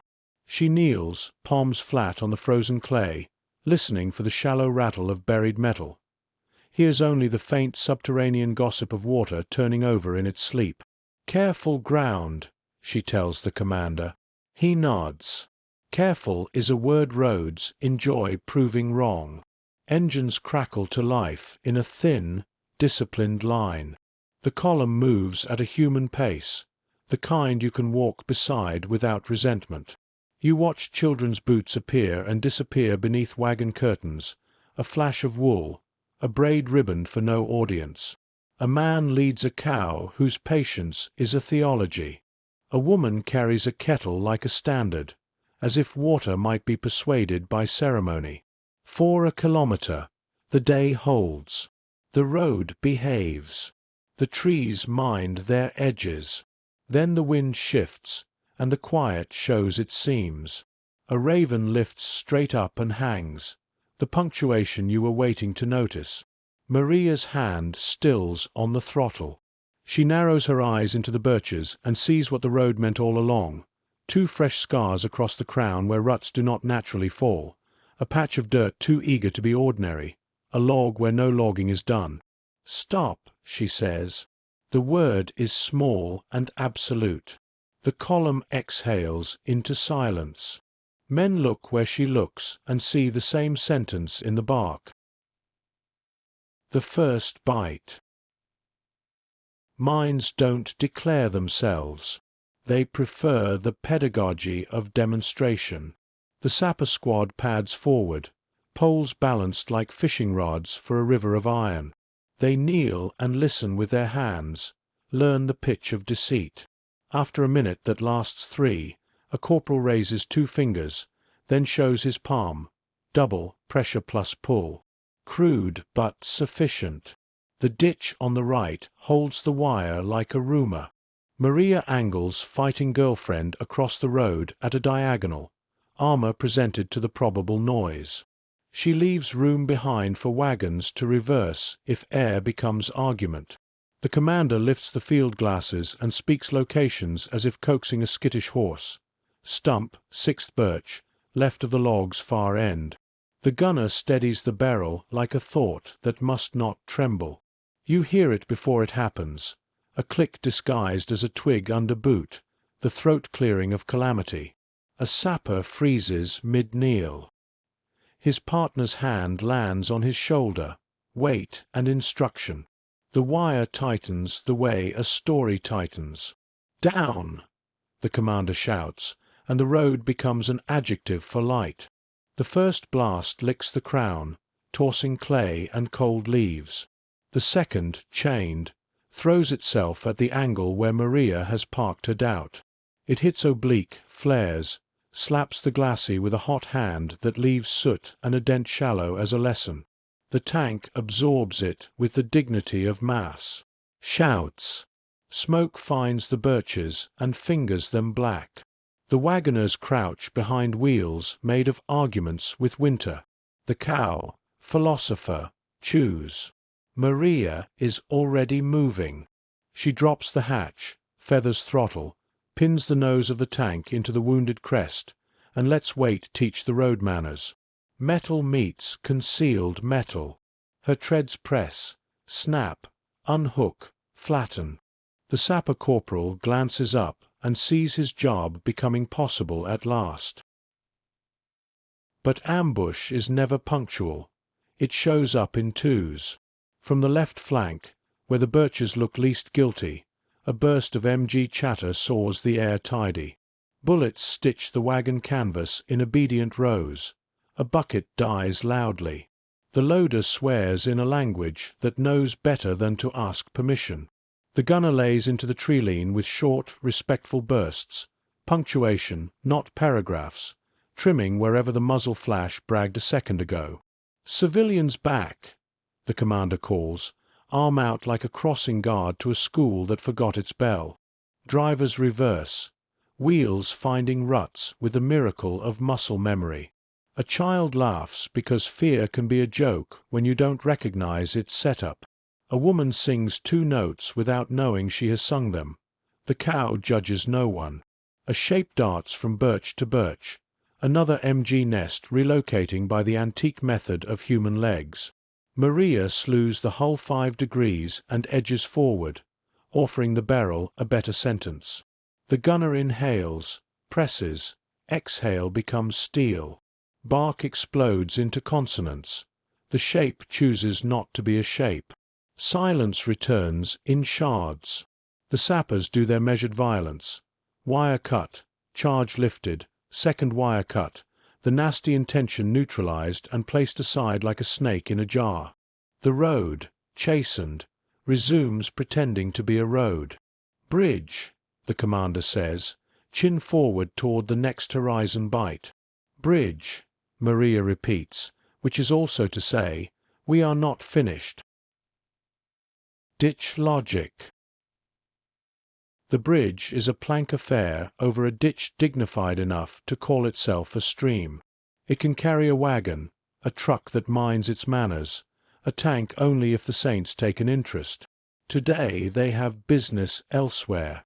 Mariya idles short, studies the approach. She sees the old trick, the left shoulder's built up too neat, and where the wheel track curves, gravel shows teeth at the wrong angle. A ditch dressed as chance is still a ditch.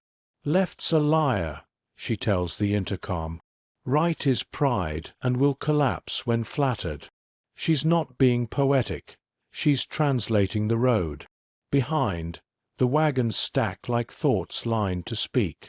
The field kitchen steams the scent of barley and bay leaf, a committee for morale.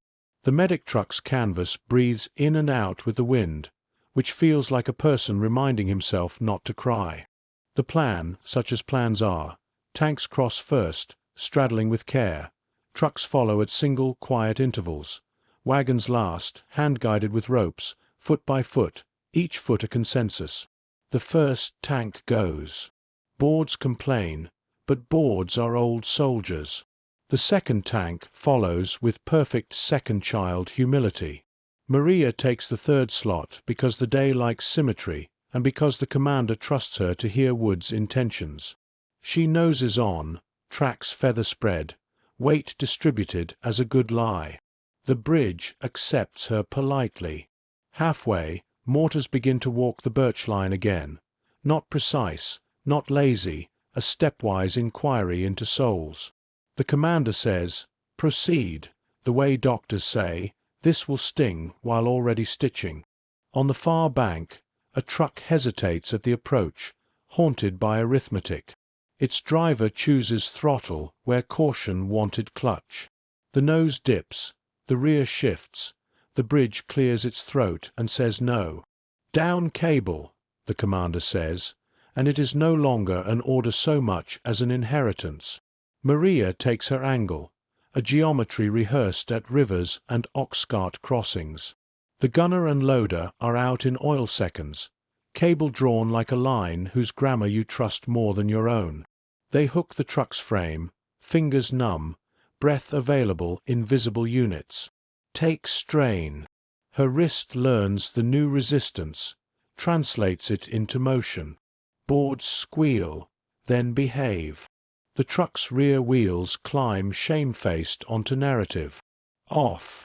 The cable drops, steam sighs. Men pretend not to grin. A mine chooses that moment to report late to work. It pops under the ditch mud 3 lengths downstream. Flash, noise, a brown geyser that smacks the bridge like a shushed child. Boards jump, but do not vote to leave. The mortars quit suddenly, as if scolded by a superior. Ambushes get bored too. The last wagons come. Ropes, hands, prayers with and without gods. A girl in a blue cap walks backward, palms up, guiding the mare with the voice of someone who negotiated with winter and won. The mare obeys the cap, not the rope.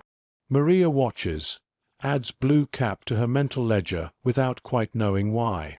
Then the day remembers it had another cruelty in reserve. A truck axle shudders, cracks and sits, half beyond the bridge, half not. Loaded with barrels. The angle impossible. The ditch now a mouth. There isn't time for repair. There is time for decision. Mariya noses the tank forward until the glacis kisses the truck's bumper. Brake, she says into the air, and someone obeys. She lifts into the throttle, not enough to shove, enough to become a wall. The truck leans into her and stops pretending to fall. Unload by hand, the commander calls, and 20 hands volunteer without being appointed. Barrels roll, bodies sway, ropes take vows. The field kitchen lends its calmer voices. The cow watches, then decides chewing is the nobler contribution. For 7 minutes, the war is a warehouse. Then the truck is light enough to be rescued with a shrug, a toe that is almost affection, a bridge that decides not to mind. The blue-cap girl pats the mare on the cheek, which is where gratitude sometimes lives. Shield. The road out of birch country takes a long curve past a meadow that remembers summer. You can see the siding from here, a strip of dirt, 2 sleepy rails, a crane whose hook thinks itself a moon. Men at the siding wave their hats the way men wave at trains that will not stop. Almost there is the most dangerous distance. A flat crack from somewhere south. Then another.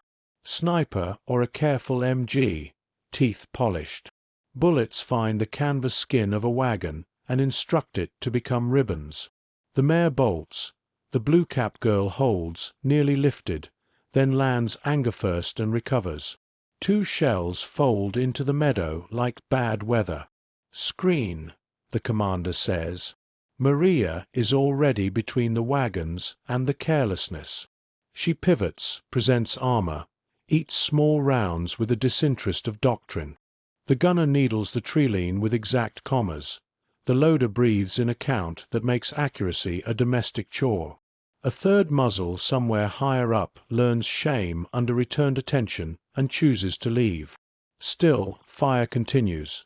Petty, fixed, the kind that wants to cost you 10 minutes of life and a memory you liked. Mariya drops the clutch, rolls to the meadow's lip, and parks in a sideways stance that widens shelter. It is a simple geometry. Make yourself into the angle that erases another angle. Behind her, wagons pass in a ribbon of declarations. Blankets, a cradle with no child inside, a kettle that keeps choosing to remain a kettle. A shard catches a water barrel and turns it into rain. Children squeal at the accidental summer. Their mothers grimace and then forgive the noise because laughter is a kind of camouflage too. In the periscope, Mariya catches it, a muzzle blink in a tree crotch, high and left.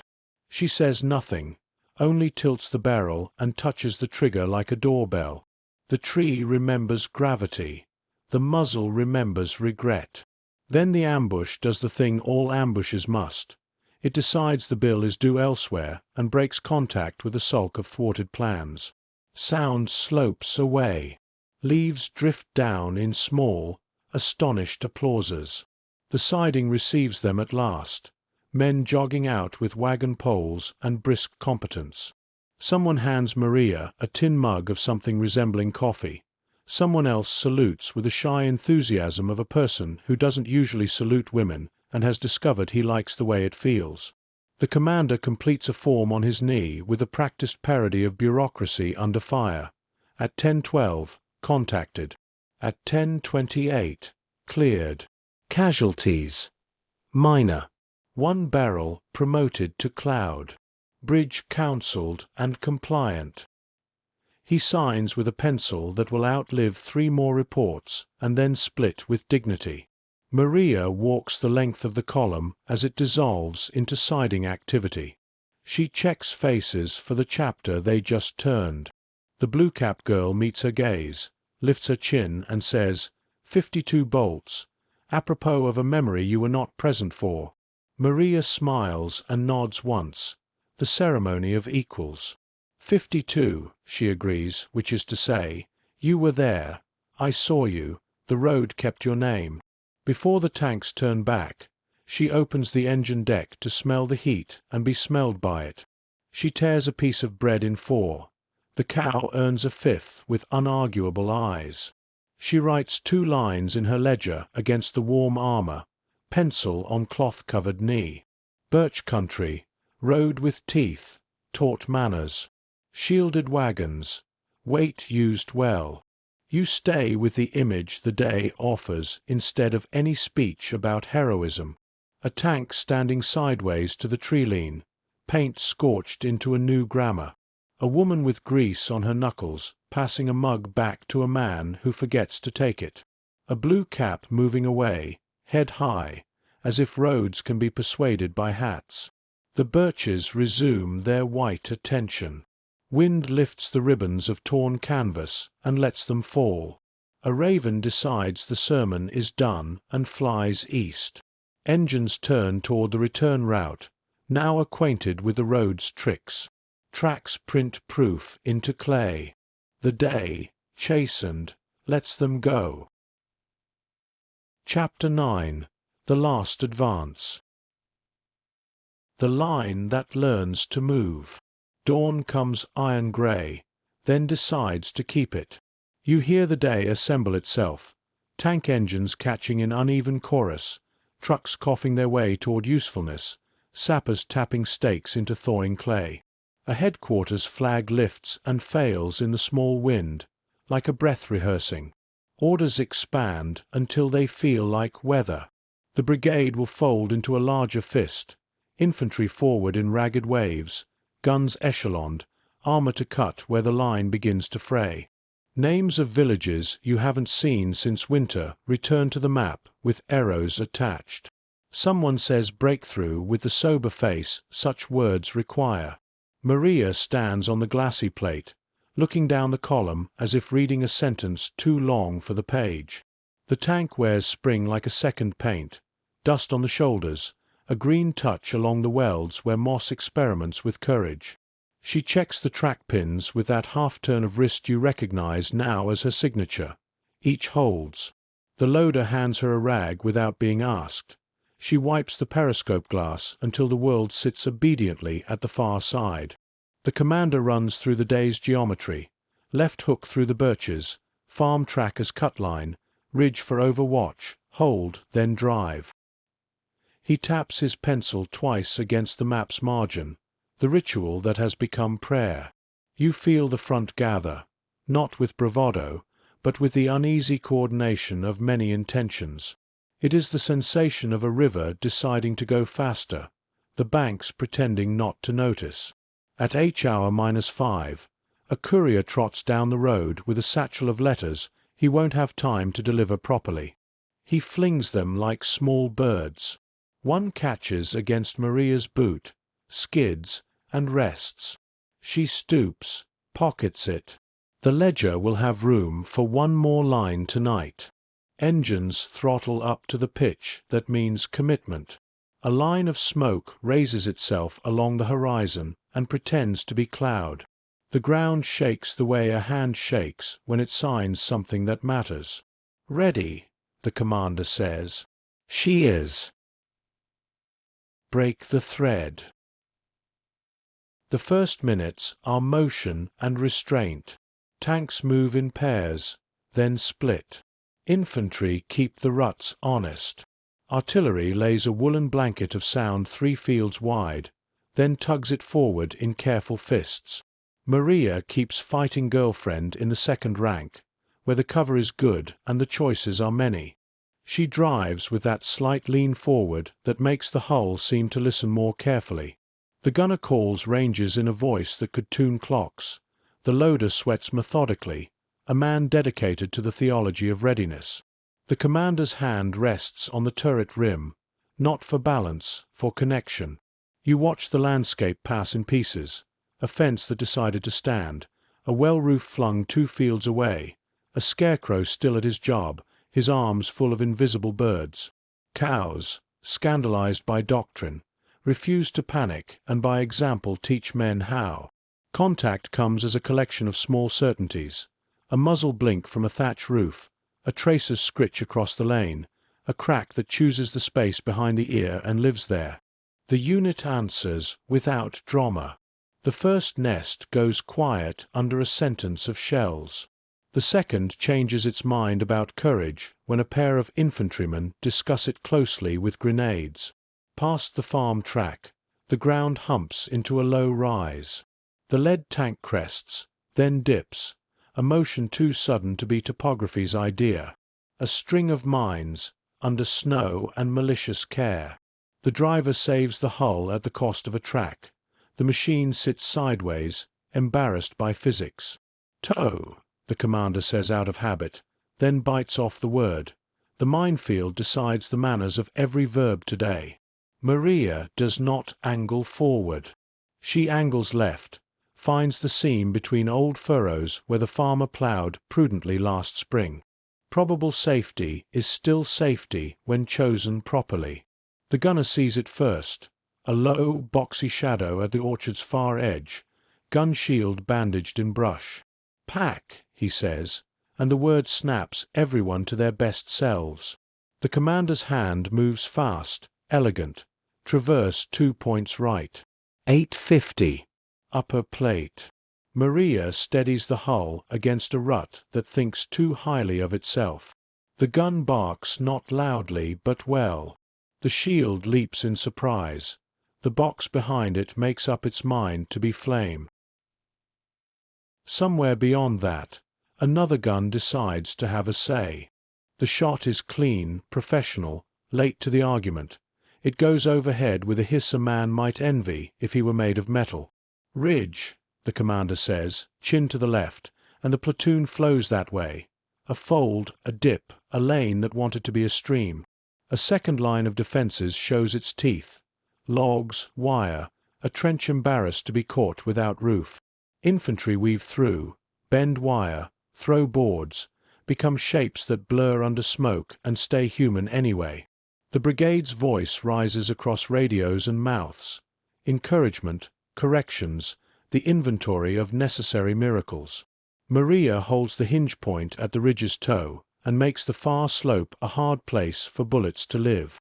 2 shells, then 3, then a cough of cokes to trim the hedge that had mistaken itself for cover. In the periscope, you see what skill looks like when work becomes music.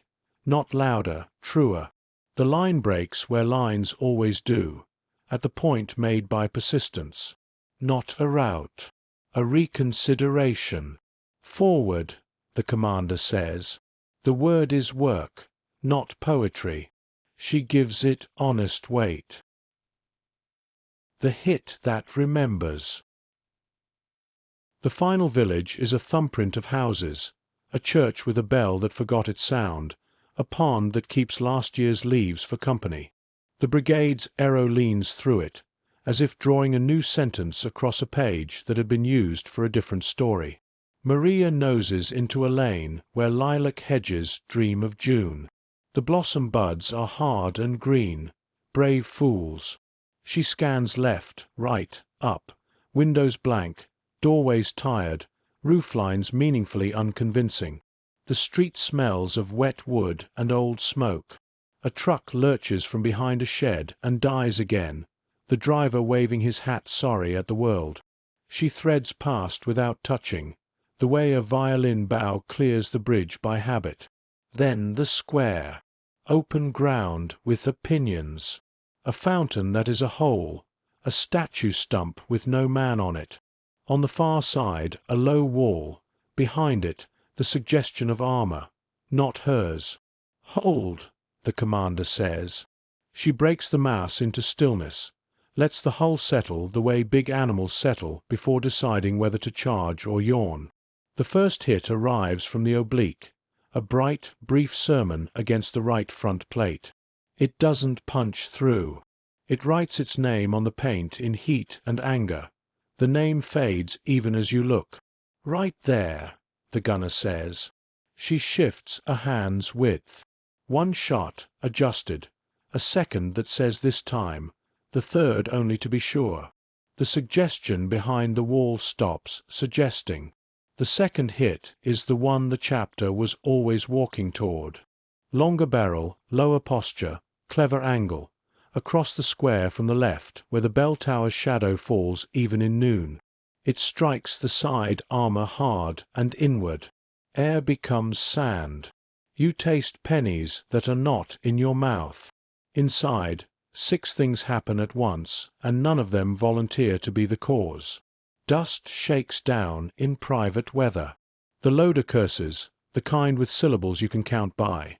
The gunner goes quiet, as if listening for permission from his own hands. The commander's voice finds that narrow road between loud and late. Mariya's knee gives briefly, memory of an old lesson replayed without consultation, then holds. Gauges stutter, then lie, then choose truth again. Pressure. Honest. Temperature. Climbing toward concern, not panic. Track. Argumentative. She breathes once the way divers breathe when the surface is a rumor. Reverse too, the commander says, and smoke. The engine answers in a note you feel in your teeth. She backs the hull into the shelter of the statue stump's absence. The smoke pots add their grey good sense to the air. She checks the side. The armor is bent inward like a knuckle where a story turned. No breach. A seam weeps. She presses a palm to it and knows the day has acquired a new task. Again, the commander says. She nods and edges forward through her own fog. The duel is short and rude. The gunner threads a shot between thatch and shadow and erases a shape that should not have been there. The square becomes smoke and splinters and a man's coat on a fence without a man in it. She thinks it's over. The edge of silence. It isn't. Nothing ends that cleanly. A shell, not armor-piercing now, just shrapnel married to speed, arrives from a mortar that had been biding its time the way mortars do. It falls not on the hull but near the hatch, that frail circle where human and machine agree to meet. The blast folds into the open moment between breath and word. A bright line travels across her scalp the way lightning travels across a plain. Quick, absolute, uninterested in stories. Blood sees its cue and enters the scene with professional commitment. Mariya blinks, refuses the light, clings to the lever because there is still steering to do. Wounded, the gunner says to the intercom, which is not gossip but logistics. Hold your seat, the commander says, which is devotion disguised as order. She does. Her hands are more bandaged than will now, but both function. They clear the square. They find the lane with the lilacs again and let bushes brush armor like applause from plants. A field opens. Good mud, honest cover. A berm that will keep the day from writing too much else on their skin. The commander gives the word no one wants and everyone carries in their pocket. Evac. Not for the crew, for her. Medics run bent, faces already the color of other people's days. They lift her with the practiced care you've seen in mechanics, removing a part that cannot be replaced and yet must be handled as if it could. She tries to sit, because the idea of leaving the seat feels like treason to partnership. They convince her with a pressure to the shoulder that says, "We are your hands now." The loader swears in a small voice, which is the kind that hurts more. The gunner looks at a cloud and does not blink. They carry her to the trench's lip and build a hospital there out of blankets and vows. Blood makes a warm map at her temple. A bandage redraws the borders. The nurse's fingers become the world. Cool, brisk, unstoppable. Someone says her name with the accent of home and gets it right. You stand beside that quiet like a person in a doorway between rooms, one with engines, one with breath. In the field, fighting girlfriend idles, then does not idle. The commander climbs into her seat like a man borrowing someone else's coat. Useful, not right. The tank's note is the same, and not. He moves her back behind the berm where she will be safe from questions for a minute. Mariya reaches for the ledger and cannot. The nurse reads her mind and gives her a pencil that has already written truth today. On a scrap torn from the margins of a map, she writes 3 words with deliberate slowness, as if they are heavy. Keep her warm. The nurse folds the scrap and tucks it beneath the bandage edge as if it needs body heat to survive. The offensive flows past them now the way rivers take turns around stones. Infantry move as if consent were a verb that can be made plural. Guns call and answer across hedges. The answers grow farther away. Evening leans over the field like a mother. The smoke thins into strands. A lark mistakes the hour and practices 2 bars before deciding it was wrong. Mariya's breathing steadies under the hand that counts it. The world contracts to 4 things: light, metal, air, silence.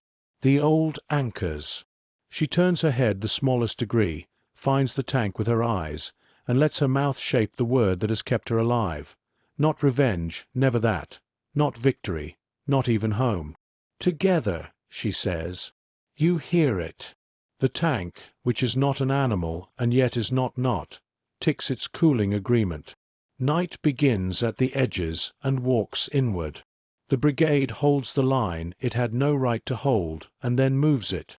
Somewhere in the distance, church bells that could not find their tongues all winter remember one note and give it away for free. Medics lift her again. The stretcher creaks in the way wood does when it knows it is being entrusted. The commander steps to the hull, sets his hand where hers used to rest, and does nothing else fancy because fancy is not what this partnership required. The loader wipes the lever clean and leaves it shining. The gunner, who claims never to believe in omens, drops the chess pawn she once carried into the cupola and closes the hatch. You stay with the image the day offers instead of a promise it cannot make. A woman on a stretcher, bandage white in lilac dusk. A tank standing in the field like a dark word chosen carefully and said once. Men who know the difference between carrying and taking. The column breathes out. The earth, pressed all day by weight, lifts an infinitesimal degree as tracks release it. A fox, punctual as ever, makes a note in the margin of the hedgerow. The road east waits, unoffended. The sky inherits pale stars and keeps them. Nothing ends. Everything changes its job. Epilogue. The names the road kept. Morning doesn't begin here. It returns. The field is no longer a battlefield. It's a meadow where dew writes over everything the shells once signed. You walk slowly, the way one walks through a museum that forgot to put up its walls. The air smells of iron diluted by time, faint, clean, nearly kind. Birch trees have grown where trenches once slept. Their trunks lean slightly, like men listening for engines they still remember. The earth beneath them is layered with silence, the long, good kind, where memory hums without pain. If you kneel, you can still find the fragments. A gear tooth, a buckle, a link from a track too heavy for peace to lift. Each piece cool to the touch, as if waiting to be believed again. A plaque stands where the lilac bushes still insist on blooming. Its letters are worn to kindness. Mariya Oktyabrskaya, Sergeant, Mechanic, Commander. Beneath it, a single line that never needed translation. She kept her promise. You stand before it and hear the wind move through grass like a page turning. No parades, no sound of brass. Just the ordinary world performing its quiet encore. Bees circling the lilac stems, a skylark inventing morning for whoever needs it most. In that sound, you can almost hear it again. The low hum of an engine breathing evenly, the rhythm of human and machine agreeing on one heartbeat. You imagine her there, hands black with oil and grace, coaxing life from bolts and silence. She never called it heroism. She called it work, the purest form of love left to those who have lost. To take grief and teach it how to move forward. To pour devotion into steel until even the war had to listen. Somewhere beyond the trees, a modern tank passes on training maneuvers.